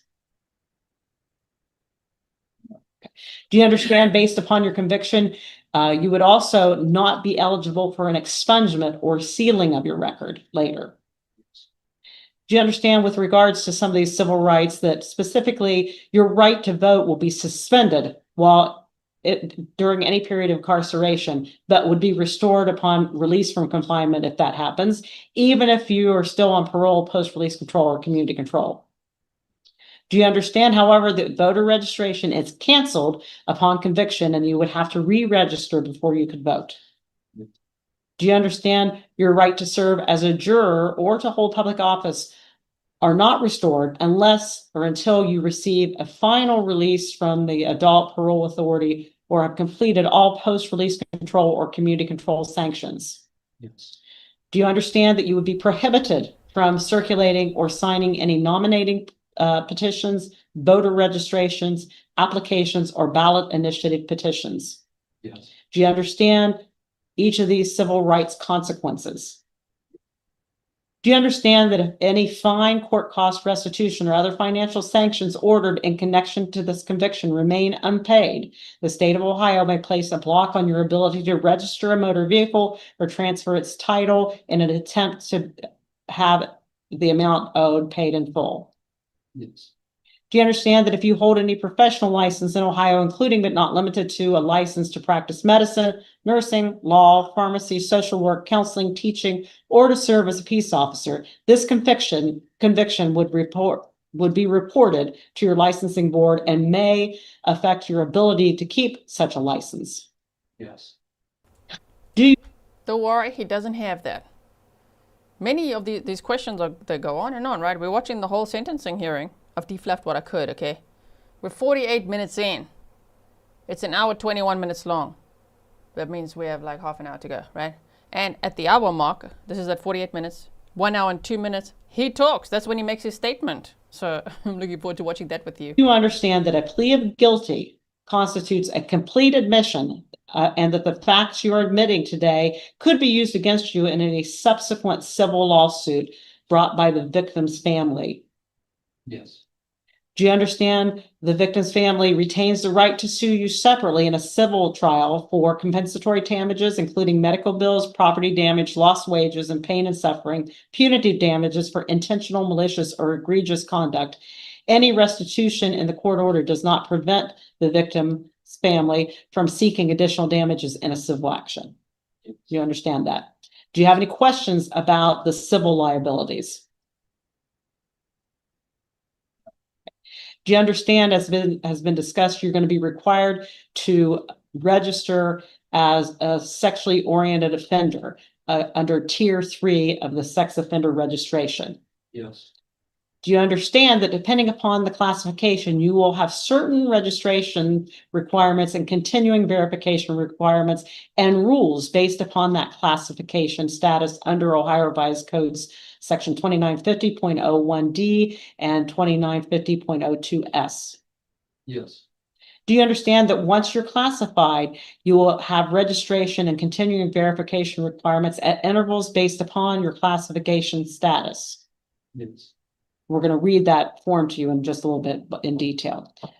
Do you understand that based upon your classification status, the sheriff may be required to notify victims, neighbors, schools, churches, and other institutions of your name, address, and offense? Yes. Do you understand, by virtue of being convicted of a sexually oriented offense, you may not reside within 1,000 feet of the premises of any school, preschool, or daycare facility? Do you understand, by virtue of being convicted of aggravated murder, you will have a duty also to enroll as a violent offender, and that failure to do so will be instructed to you, or I'm sorry, the instructions will be read to you separately, but I want to advise you now, and I will again, that if you fail to register as required by in that separate form, it could result in additional criminal charges. Yes. Likewise, if you fail to register for the sexual offender registration, it could result in additional serious felonies. Yes. Welcome to all of you just joining now. We're busy watching the sentencing hearing of Samuel Hochstetler, an Amish teen, convicted now, after this day obviously, because it was sentencing on July 24th of 2026. And he pleaded guilty to aggravated murder. And so all the other charges were dismissed. And he's going to be sentenced, we're watching that together, to life with the possibility of parole after serving 25 years. So we have followed this case closely. If you've never followed this case with me, there is a part 1 and a part 2 deep dive. It's linked in the description box, and I'm also going to link it in the pinned comments for you. So if you're just coming in now, please like and share so others also know that we are following this and that justice for Rosanna Kinsinger was served. Do you understand you do not necessarily lose your right to appeal if you plead guilty? Yeah, that's questions. Go ahead. He's like, wait a minute. Do you understand, depending upon the outcome of this case today, you may possess the right to appeal this court's decision? Yes. Do you understand that any appeal in a criminal case must be filed within 30 days after you are sentenced? Do you understand that if you cannot afford an attorney or the cost of an appeal, the court can appoint an attorney to assist you and have the cost of your appeal, including the preparation of a transcript, paid for from public funds? Now, I know your attorney. Sorry, quick pause. Then Ben said, are they on Zoom? Weird setup. They are on Zoom. And what I did was made sure that I zoom in to the Zoom hearing, because it was like this big on the screen. It was like the whole screen. And this little Zoom screen that was uploaded by the court, right? So I'm like, all right, we're zooming in. We need to see everything that's going on here. So this is the very best that I could do with the footage. Talk to you about this stage in the change of plea, where I require that you make a statement of exactly what happened to make sure that there is a sufficient factual basis to accept your plea. So I'll need to make sure that you talk about and admit all the elements of aggravated murder and of the other parts of it that will require your registration as a sex offender and where that took place. So you can either just tell me in your own words, or I can have counsel kind of lead you through that process, but I need to hear from your own mouth what you did. May I lead? Yes, you may. Okay, here we go. Samuel, on or about the 12th day of March of 2025, did you enter the residence of Rosanna Kinsinger? Yes. And did you enter her residence with the purpose of having sexual relations with her? Yes. And did you in fact have sexual relations with her? In the course of the sexual relations with her, did you cover her face with a blanket or in any other way, push her face into a pile of blankets or anything to restrict her breathing and to hold her there against her will? Yes. And in doing so, Can you imagine the way he said, yes, yeah, I did that. I went in there to have sexual relations. Yeah, Whoa, like he's not embarrassed or remorseful, in my opinion, based on his demeanor. Just like, yes, I went in there and did that. Yep, did that. Okay. was it your purpose then to, or knowing that in doing so, that it could be and likely would cause her death? Yes. And at that point in time, for whatever reason, a fear or uncertainty or not understanding things, was it that your purpose then to cause her death through that suffocation process? Yes. I believe that addresses each of the elements. And where did this take place? Where did this take place? If you know the address. I can't recite the address. It's in Diagram 30. And in what county is that? That's really, Meigs County. it is in Meigs County. Thank you. Okay, everyone's satisfied then. We've taken care of all the elements. Thank you. Yes, sir. Thank you, Mr. Very much, Mr. Thank you. Ringbag. Mr. Hochstetler, do you have any questions for the court before we proceed? No. Do you want to speak more in private with your attorneys before we proceed? He's like, maybe. No, Your Honor. Okay. Is that, you agree you don't need to talk to your attorney anymore? It's Have you had enough time to think about this important decision? Yes. Are you certain this is what you want to do? it's At the time you first came to the court with the indictment for aggravated murder and the other counts, a plea of not guilty was entered on your behalf. Before I can accept anything different than not guilty, you first have to withdraw the not guilty plea. So at this time, do you withdraw the not guilty plea? Yes. What now is your plea to count 1, aggravated murder and unclassified felony? Yep. I have in front of me a written plea of guilty that we've talked about, and you said you read and your attorney read word for word with you. Yes. Before I can proceed, I would need to have the written plea of guilty, so I'm going to ask the bailiff to give that to you and your attorney. And if you're prepared to enter into the written plea of guilty, he'll instruct you where to sign. If you feel lost at all, which I hope you don't, just expand the description box. There's a write-up there for you. You can also go to the beginning of this live stream. We did a little recap. We went over the documents. We went over the charges, what he pleaded guilty to, and all of that, okay? Yes, there. In addition to the plea of guilty, there is a waiver of jury trial and acknowledgement of rights. That's the page following. So if you want to waive jury trial and you're acknowledging your rights, you would sign where Mr. McVeigh is indicating. For the record, I've observed the defendant signing the written plea of guilty and the waiver of jury trial acknowledgement of rights, and likewise his attorney is signing where appropriate, and then the prosecutor will be handed the paperwork, and once he signs, then we'll proceed. I've observed all three signing the written plea of guilty and the waiver of jury trial and acknowledgement of rights, and I ask you now, Mr. Hochstetler, did you sign these documents knowingly, Yes. intelligently, and voluntarily? Therefore, let the record reflect that you have signed, the defendant has signed these documents knowingly, intelligently, and voluntarily, and has withdrawn his previous plea of not guilty and now entered into and tendered a plea of guilty to the crime of aggravated murder and unclassified felony. The court finds the defendant has been informed of all of his constitutional rights, that he understands the nature of the charge, the effect of the plea of guilty, as well as the possible penalties that could be imposed. Therefore, the court accepts the defendant's plea of guilty and finds him guilty of the offense of aggravated murder, a felony of an unclassified, it's an unclassified felony, and specifically says that it's a violation of 2903.01B. And with that finding, then I believe the state may have a motion. Yes, Your Honor. Quick pause. Some of you are asking about arson charges. It's just the legalese as part of all the counts that they went through, as in if they said strangulation or kidnapping in the commission of burglary, arson, this, that, they list like 20 different options there, right? So it's just part of that paragraph. I don't think there's any evidence that he committed any arson. It's just part of that legal requirement with the charge. And all the other charges were dismissed. He's only pleaded guilty to aggravated murder. And as part of that plea deal, the other charges were dropped. Would move to dismiss the remaining counts of the indictment, which are counts 2, 3, 4, 5, 6, and 7, as well as the 2 specifications. And an objection to that? No objection. Likewise, now the court is signing the court's finding of guilty. With that, then the court is prepared to proceed to sentencing. Is the state? Yes, Your Honor. Is defense counsel? Yes, Your Honor. Mr. Hochstetler, do you have anything to say regarding why the sentencing hearing should not take place at this time? No. The state. But he's gonna talk, right? Deanna, I think you missed what I said in the beginning there, right? You said, do you have a picture of Rosanna? Thanks for covering this horrific case.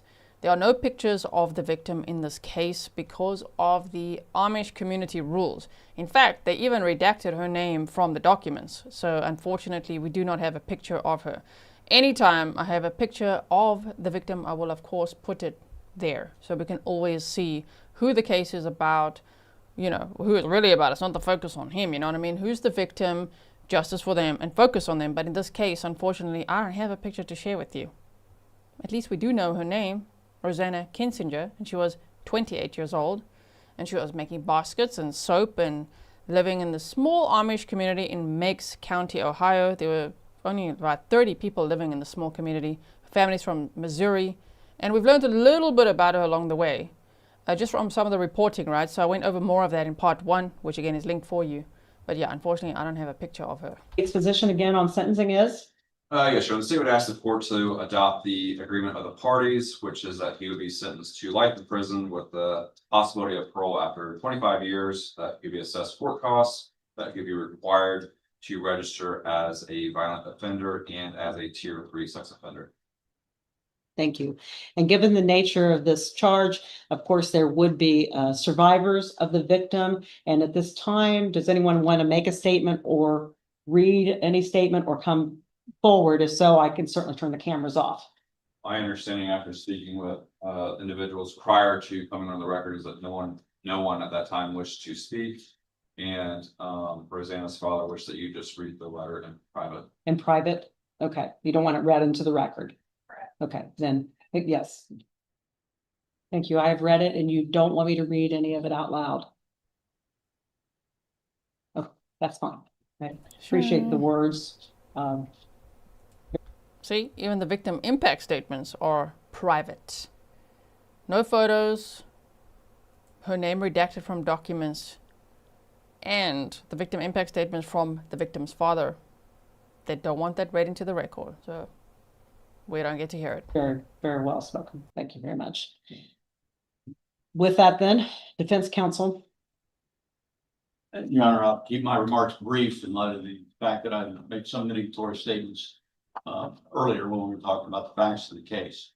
And I know this case has drawn out longer than many people on the state side of the courtroom, particularly the Kinsinger family and the Amish community, may have preferred. But what I'd ask them to understand is that that is as much on my shoulders as anything else, because I do have a responsibility to represent my client to the fullest extent of the law and to challenge whatever evidence the state would seek to put forth. And there's a great deal of time and effort expended in identifying exactly what the theory of the state's case would be and what defenses we may have in that regard, what evidence there may be. That many people know because we went through the community and interviewed and spoke with a lot of people, not just in the Amish community, but others who may have known something about this case. All that takes a considerable amount of time.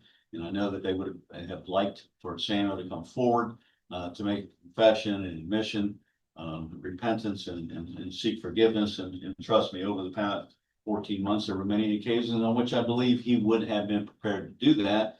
But I had been instructing him that he's not to talk to anybody about the case other than his attorneys, because it could detrimentally impact our duties and our responsibility to seek the best possible outcome for him, regardless what the facts in the situation may be. And that's why it has taken 14 months to get to the point where we're prepared to go to trial on Monday. On Monday. As indicated, there were many things that we would have sought to challenge. It would have started today, the trial. I'm guessing there would have been cameras in the courtroom, or maybe it would have been on Zoom, because we've seen the hearings before and we've seen this sentencing hearing now. So if it had gone to trial, it would have covered that. That was the plan.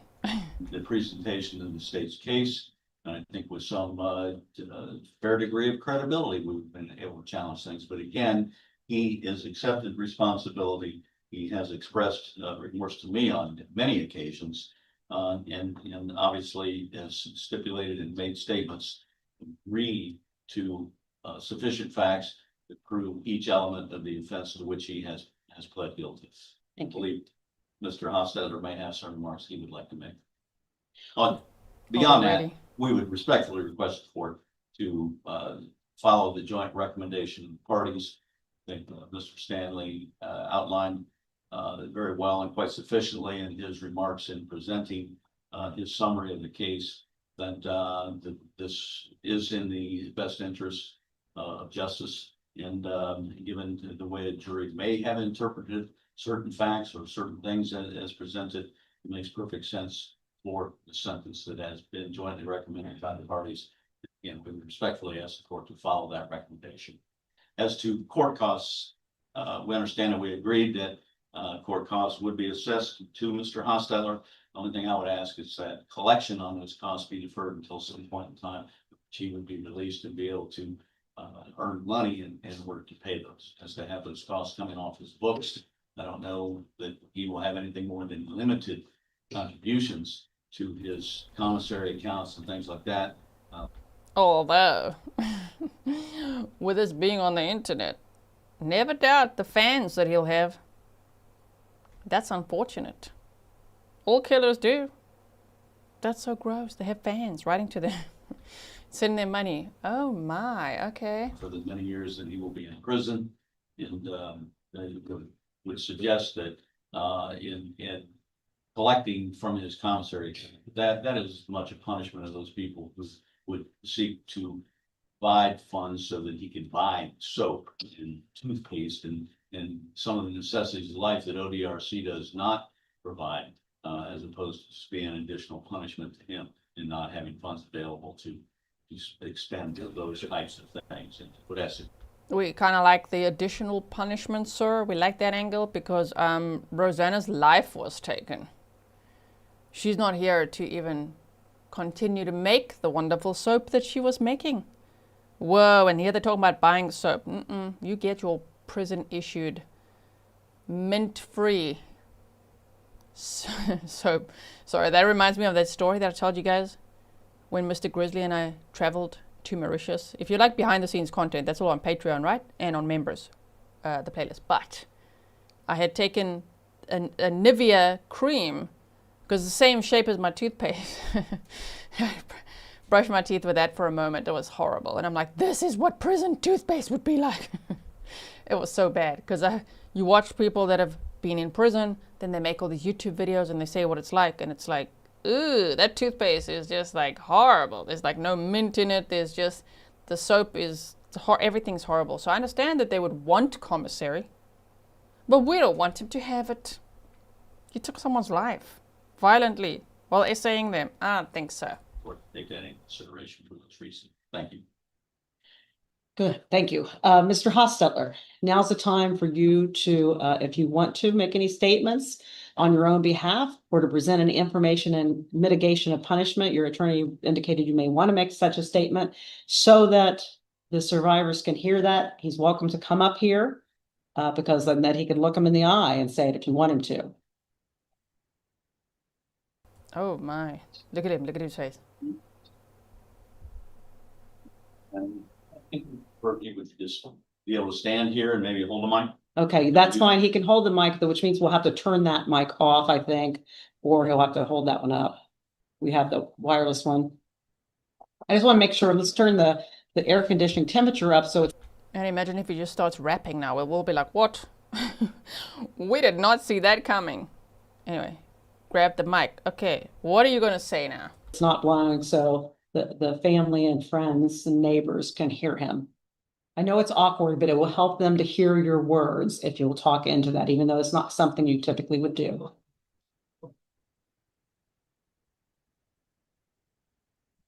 Yes, I'm very sorry for everything I did. I wish I could go back to those days and make a different life out of what I made myself. And I'm sorry for all the grief I caused the family. I hope this can be some more closure for them.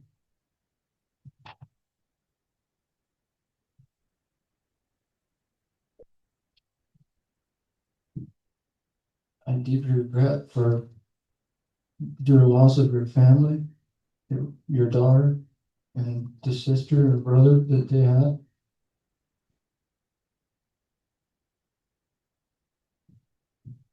I don't know how to fully express how sorry I am for all this.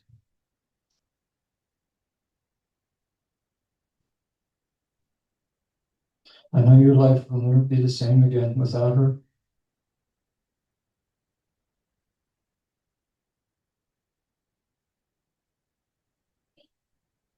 But I hope you can be with them today in heaven.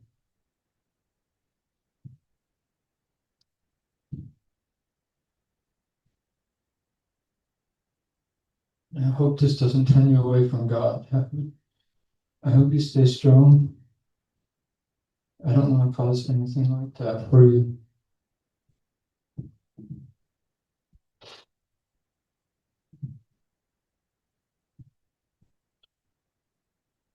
I hope the community helps you stand strong. I don't know what I can do to help you, but if there is something I can do, I hope you let me know.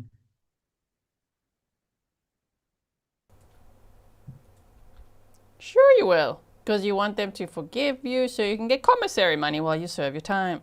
Is there anything I could do for you? Like the way you tried to help them with chores and plan Rosanna's funeral when you were the killer? You mean like that? I don't know. I'm just like looking at your guys' comments and I'm like, get the tomatoes. We're throwing tomatoes up in here now. At least it wasn't the worst pre-sentencing statements we've heard. We've heard some really bad ones. This was not the worst. This was one of the better ones, I would say, which is saying a lot. We've seen some really bad ones, but yeah, no. Just like, sorry for the loss of your daughter. Loss? A true apology would be, I'm sorry, I say it, and murdered your daughter. Because him saying sorry for your loss and sorry for this, it's still very distancing, you know? The distancing language is in place. If you're truly sorry, then say what you're actually sorry for. What did you do that you're sorry for? Right? You guys are throwing tomatoes. Okay. Yeah, and Kerry said he's in no place to be preaching to the courtroom. Come on, he's got the mic though. He's like, be strong. Okay, don't let this turn you away from God. I'm so sorry. Is there anything I can do for you? Yeah, you could shut up. Sit your ass down. Okay. And off you go to prison. Anyway, here you go. Thank you, Mr. Hochstetler. And I'll be asking the And how pathetic can he be? Is all they like, yes, yes, answering questions. Yes, I did. Went into a residence. Sexual relations. Yes. Until you stand up. But then it's like, oh no, he's just a tiny, tiny baby boy. Small, innocent. You know, didn't know what he was doing. Yeah, you knew exactly what you were doing. He is only 19 years old, right? But still, wow. I'd love to know more about his background, you know? Okay. victim's family, if they consider allowing me to share their words with him, that have a copy of this or not. You don't have to, but I think your words are important to share with him. Not necessarily in front of everybody else, but I think with your permission, we'll make a copy that he can take with him. So for the record, indication was okay. Thank you. Are there any other witnesses for the defense? No, Your Honor. The court must consider certain things before imposing sentence. One of them is Hold on, ma'am. He looks angry now, don't you think? The way he's sitting now compared to before, and just what we can see with this Zoom footage. To me, he looks pissed now. What do you think? Look at him. He's probably like, that was humiliating. How dare I have to do that? Probably his attorney saying, remember to say this. Right, I'm sorry. Remorse. Say your things about remorse. Okay. that victim impact statement that we've heard, and it includes important words that Samuel needs to read. The court has also considered the Rule 11F statements, which are these plea negotiations that the learned counsel and there's 5 of you here, and that they've made the best decision possible for everyone involved here. The sworn testimony, the record, and other relevant information. The court has formulated its decision based upon the 3 overriding principles and purposes of felony sentencing, which are to protect the public from future crimes by the defendant or others, to punish the offender, and to promote the effective rehabilitation of the offender using the minimum sanctions the court determines accomplish those purposes without imposing an unnecessary burden on state or local government resources. To achieve these purposes, the court has considered the need for incapacitating the offender, deterring the offender, rehabilitating the offender, and providing for restitution if it were sought. The court has also made sure the sentence is not based upon any impermissible purpose. The sentence is consistent with other similar offenses committed by like offenders, and the sentence is proportional to the harm caused and impact upon the victims. The court has considered the seriousness and recidivism factors which may be applicable under Revised Code Section 2929.12 B through E and 2929.12 F. The court has considered the fact that a prison sentence is in fact mandatory or required for this offense, and has considered the range of sentences possible for conviction of aggravated murder. And with that, the court finds and hereby sentences you to life in prison with the possibility of parole after 5 full years of prison. You also are going to have to 25. I'm so sorry. I was talking too fast. Yes, absolutely. So the court is finding within the sentence range that you're sentenced to life in prison with the possibility of parole after 25 full years in prison. Thank you for pointing that out. Sometimes you say something in your head and it doesn't always come out in your mouth. I'd like to hand you and your attorney some other forms that we're going to go through. I'm sure the judge didn't intend that, but I kind of like how that played out. You are sentenced to 5 full years in prison. He's probably like, wait, what? This is awesome. What? No. And you know who corrected the judge? His defense attorney. No, the defense attorney is the first one to be like, no, ma'am, 25. It's 20. Put this guy away for 25. Oh my. Now, one is that sex offender designation. I have the one up here that you helped fill out that I'll be reading along with you and eventually handing to you to sign. So we're going to go through that together. It talks about this case as Meigs County case number 25 CR 038. Your conviction is Ohio Revised Code section 2903.01B. Your name, Samuel L. Hochstetler, and we don't have an address because your attorney indicated he had no idea where your address would be 25, 30, whenever you may potentially be paroled. Because you're going to be kicked out of that community for damn sure, bruh. We don't know where you're going if you ever get paroled. So I'm going to start reading each paragraph. Paragraph 1. You've been convicted of or pled guilty to a sexually oriented offense or a child victim offense as defined in Ohio Revised Code section 2950.01. And you are one of the following. In this case, we've checked the one that you're a tier 3 sex offender, child victim offender registrant. Paragraph number 2. You are required to register in person with the sheriff of the county in which you establish residency within 3 days of coming into that county, or if temporarily domiciled for more than 3 days. You are also required to register in person with the sheriff of the county in which you establish a place of education immediately upon coming into that county. If you establish a place of education in another state, but maintain a residence or temporary domicile here, you are also required to register in person with the sheriff or other appropriate official in that other state immediately upon coming into that state. You are also required to register in person with the sheriff of the county in which you establish a place of employment. If you have been employed for more than 3 days or for an aggregate or total of 14 days in a calendar year. If you establish a place of employment in another state, but maintain a residence or temporary domicile here, you are also required to register in person with the sheriff or other appropriate official in that other state if you have been employed for more than 3 days or for an aggregate or total of 14 days in a calendar year. Employment includes volunteer services. Paragraph 3. You are required to provide to the sheriff temporary lodging information, including address and length of stay, if your absence will be for 7 days or more. Number 4, after the date of initial registration, you are required to periodically verify your residence, address, place of employment, and or place of education in person at the sheriff's office no earlier than 10 days prior to your verification date. Paragraph 5.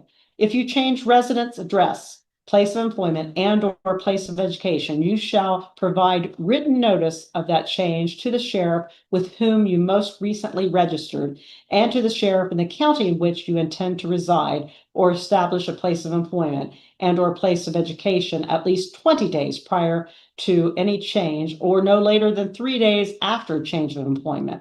If the residence address change is not to a fixed address, you shall give a detailed description of the place or places you intend to stay and no later than the end of the first business day immediately following the day you obtain a fixed address. You must register with the sheriff that fixed address. They're going to cuff him in a moment. Okay, so we are 1 hour and 11 minutes into the footage. We've got 10 minutes left, okay? Let's see how many of you are going to stay here with me to the end, and then comment that below if you did, okay?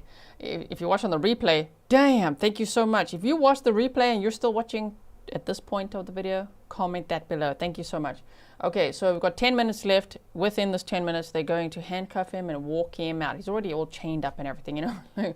Off to prison you go. You guys are all asking if there's a mugshot. Firstly, there was this original one, right, that we saw. When he was arrested. And then the only one listed right now on the jail site. So when he gets, I don't think he's been transferred yet. Once he gets transferred to prison, he'll have a new one. This is the one from the jail site.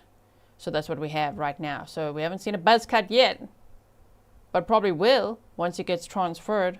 And I will then either make a YouTube short or post it on the community tab. So check out all of those things. And then also on Patreon. So just check out everywhere. And on social media, on X, on Facebook, on Instagram, all over, right? I'll be posting that once we get that. Paragraph 6, you're further advised in accordance with federal law, you must report any international travel to your registering authority no less than 21 days prior to travel. Failure to do so may subject you to criminal prosecution. Number 7, you shall provide written notice within 3 days of any change in vehicle information, email address, internet identifiers, or telephone numbers registered to or used by you to the sheriff with whom you have most recently registered. Number 8, depending upon your designation, you are required to comply with all of the above described requirements for the following period of time and frequency. Because you are Tier 3, it is for your lifetime, and you must make those registrations in person and verify them every 90 days, which is every 3 months. Paragraph 9. Since at this point, we're going to assume your residence would be here in Meigs County, you shall register in person no later than 3 days after you're released with the county sheriff who's located at 104 East 2nd Street, Pomeroy, Ohio, or any county in which you end up residing when you're released. Number 10, this is very, very... Ma'am, Judge, not when, if eligible for parole after serving 25 years. Doesn't mean he is getting out. But if he does, these are the conditions, yes. Important. Failure to register, failure to verify residence at the specified times, or failure to provide notice of a change in residence address or other required information as described above will result in criminal prosecution. Number 11 states that you acknowledge that the above requirements have been explained to you and that you will abide by all the provisions of the Ohio Revised Code Section 2950. And with that, if you don't have any questions, if you have questions, ask. If you have questions about the registration requirements, then we'll ask that you sign that, and then I'll acknowledge that you signed it. Your Honor, I would indicate while he is signing that when we reviewed this with him prior to the hearing starting, that I further indicated to him that it's my understanding and it's the full practice of ODRC that before he would be released, someone would review these with him, as that may be many years down the road, and certainly a parole officer that he would have at that time would review these with him as well. So he would not have to remember them from this day forward. I don't believe I could, but he will be reminded of those at the appropriate time prior to his release. Thank you. Good to know that that happens, but nevertheless, he's acknowledging he's been given those requirements and that he understands them at this point. I agree with you that having to remember them would be certainly complicated. I think I signed the bottom of it. Get him, put the cuffs on, cuff him. You will get a copy of all these papers as well. So number 12 is that I will sign certifying that I specifically informed you of the duties as set forth above and that you have indicated to me that you understand those duties. And so with that, I will sign the document as well. And as I said, you'll get a copy of it. Next, I'll read to you the note that I give you a copy of the notice of duties to enroll as a violent offender. Do you have the copy of that too, that you can go through? I think it was behind it. We do. Okay, let's go through that. Notice of duties to enroll as a violent offender, Ohio Revised Code, Section 2903.41 et sec. County of Conviction, Meigs County, case number 25 CR 038, conviction ORC numbers 2903.01B, name Hochstetler Samuel, middle initial L. We don't have an address for the reasons I set forth before. Reading through the paragraphs, 1 says, you have been convicted of or pled guilty to a qualifying violent offender offense as defined in Ohio Revised Code Section 2903.41. Paragraph 2. If you are not sentenced to a prison term, you're required to enroll in the violent offender database personally with the sheriff of the county in which you reside within 10 days of being sentenced. However, you're the second sentence. If you are sentenced to a prison term, you must enroll in the database personally with the sheriff of the county in which you reside 10 days after release from jail, or in your case, prison. If you are an out-of-state offender, you must enroll in the database personally with the sheriff of the county in which you reside or occupy a dwelling within 10 days of either, number one, residing in or occupying a dwelling in Ohio for more than 3 consecutive days, or number two, residing in or occupying a dwelling in Ohio for an aggregate period in a calendar year of 14 days or more. Paragraph 3, you are required to provide the sheriff certain information, including A, your full name and any aliases or other names you may use, B, your residence address, C, your social security number, D, any driver's license number or commercial driving license number or state identification card issued to you, E, information regarding the offense of which you were convicted or pled guilty, Get him. F, the name and address of any place where you are employed, G, the name and address of any school or institution of higher education you attend, H, the license plate number of each vehicle owned or operated by you or registered in your name, the vehicle identification number of each vehicle, and a description of each vehicle, I, a description of any scars, tattoos, or other distinguishing marks on your person. Oh, he probably gonna get some tattoos. Getting tatted up in prison, right? But this guy's ready for him. Look at him. Look at him. Look at him here in the corner. He's just looking at the back of his head like, I'm gonna get you any minute now. Paragraph 4, you're required to provide the sheriff fingerprints and palm prints. The sheriff will also obtain a photograph of you at the time of your enrollment. Paragraph 5, after the date of initial enrollment, you're required to re-enroll annually, which means every year. You must update and or amend any of the information described above that has changed and provide any additional information required at the county sheriff's office within 10 days of the anniversary of the calendar date on which you initially enrolled. Paragraph 6, if you change your residence address during the 10-year enrollment period, you shall provide written notice of that change to the sheriff with whom you most recently enrolled and to the sheriff of the county in which you intend to reside within 3 business days of the change of address. Number 7, you are required to comply with all the above described requirements for a period of 10 years, unless your sentencing court determines otherwise, which I'm not, so it is a period of 10 years. Paragraph 6, since you're expected, at least we're assuming so, to have a residence in Meigs County, you shall enroll in person no later than 10 days after being released with the county sheriff's office, which is located, as I said, at 104 East 2nd Street, Pomeroy, Ohio, 45769. Paragraph 9, failure to enroll or failure to verify residence at the specified times will result in criminal prosecution. Paragraph 10 is you acknowledging that the above requirements have been explained to you and that you understand the requirements and that you understand you must abide by all the provisions of the Ohio Revised Code chapter sections 2903.41 through 2903.44. Do you have any questions about your duties to enroll as a violent offender? Then again, I'll ask the bailiff to take this form to you so it can be signed, and then I'll sign it. Thank you. Thank you. And for the record, I am certifying that I specifically informed the offender of his duties as set forth above, and that the offender indicated to me that he understood those duties, and I'll be signing that in my official Here we capacity as go. well. Put the handcuffs Next, I on. need to advise you that Take him out of here. you will get credit for time served. I know you've been incarcerated since your arrest. You'll get credit for those days towards the Oh, man. sentence, and that you'll have to pay the court costs. I'll make a decision on whether to hold that in advance, however, in the written decision. And you do have the right to appeal this decision. Any appeal in a criminal case must be filed within 30 days after you Here were we go. sentenced, which is what we just did.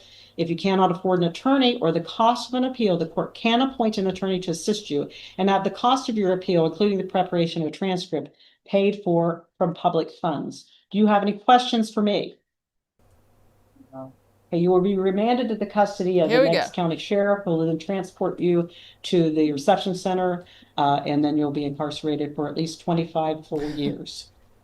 Your Honor, by With my credit for calculation, time served. he would have 445 days of jail time credit with an arrest date of May the 5th, 2025 through today's date. There you go. And then he also would be entitled to any days between today's date and the date that he would arrive at the Corrections Reception Center Yes. in the custody of ODRC. Yeah, we put the dates through today and then they give the credit from today on. And we get those dates from the sheriff's office and if it's different, how many did you say? I calculated 455 days. 445, Mm-hmm. 445? So Yes. okay. Because he was arrested, yeah, May 5th, 2025. If it's different, if we get something different from that from the Meigs County Sheriff, we'll reconvene to make sure we get it clarified. I did not, because it's kind of last minute, I didn't get a written verification from the sheriff at this point. So with that, is there anything else? It's the state satisfied with the proceedings? Yes, Your Honor, thank you. Defense counsel? Yes, Get Your him, get Honor. him. Okay. With that, then we'll ask that he be remanded to the custody of the Meigs Go. County Sheriff. Here he Thank you, Your Honor. goes. Off you go. Thank you. Totana. He's like, I'll let oh, him crap. go out first before I go. Yeah, yeah, let him go out first. Get him, get him. He's gonna And as walk I past. indicated, Here he comes. Deputy Tobin, I would like to get a copy of the victim impact statement to him, for him to read. Yes, sir, we're going to the law license. To you. Bye. Oh, okay, then we'll go ahead and give that to him if you don't mind. Here, Samuel. Here, I think we'll have racism. Okay, yes, wait just a moment. Sir, what do you want to say? I can, you, Goodbye. okay. Goodbye. Thank you, sir. Thank you. And again, you have my condolences as well. All rise, please. And that was the end of the hearing. Have any of the survivors of the victim communicated? That was back to the beginning. Sorry, it's like on a loop there. Oh, sorry. Zooming in so much, I'm like, hello. Okay, wow. So, gone. With a life sentence with eligibility for parole after serving 25 years. So, he gets credit for time served, as we heard. So, he'll probably be around the age of 42 or 43 when he's eligible for parole. Because he's 19 years old now. So, off he went. I don't think he's been transferred to prison yet. We'll keep an eye on that. You guys were saying maybe due to his Amish beliefs or whatever, that he wouldn't have to have a buzz cut. Maybe they don't do that in that prison. I don't know. But no matter what, if we get the new mugshot, the new booking photo, once he is actually transferred, then I will post that for you, right? I'll keep you posted. We do like to see that glow down that happens, right? Like with other defendants we've seen as well. As soon as they arrive to their new, unfortunately in this case, not forever home, but maybe forever home for the murder and essay of Rosanna Kinsinger. Got to say it right. It's Kinsinger. It's not just Kissinger. It's Rosanna Kinsinger, 28 years old when she was murdered and just living her Amish life. It's very sad. So thinking of her family, her friends, the Amish community that she was part of, I mean, that must be really painful. What a small, tight-knit, loving community. And then this jackass comes in here. And he wasn't there for long. He'd come from Kentucky, right? So how horrible. In hindsight, it must really traumatize them all. So thinking of all of them, I don't know if they'll be watching this at all, but I hope that they know somehow that there's people from all over the world that support them. So thank you so much everyone for watching that with me. I really appreciate it. I'm going to take these off of the screen quickly here. Thank you for the coffees, for any support that you showed, for liking, sharing, participating. I look forward to reading your comments below. What we're going to do now is teleport to tomorrow's stream, because lately I've been quite organized. Let me keep my streak up. Let me not jinx it, you know what I mean? Where I know what I'm doing the next day, which is pretty cool. So we're going to cover a case from Colombia tomorrow. Very scary as well. They're looking for a baby that was cut out of a pregnant lady's stomach. The pregnant lady died. Yeah, so we're going to be looking at that case and sharing as much information as we can to get the word out in case anyone knows anything, saw anything, can share, you know, any tips with the police. So here we go, live here tomorrow. I'm going to put in the chat for you now. Live here tomorrow. Okay, here we go. That's it. And I will see you there. And in the meantime, everybody stay safe. I'm glad that justice for Rosanna was served. I just wish it was a little longer. I wish it was LWAP, right? Okay, bye everyone.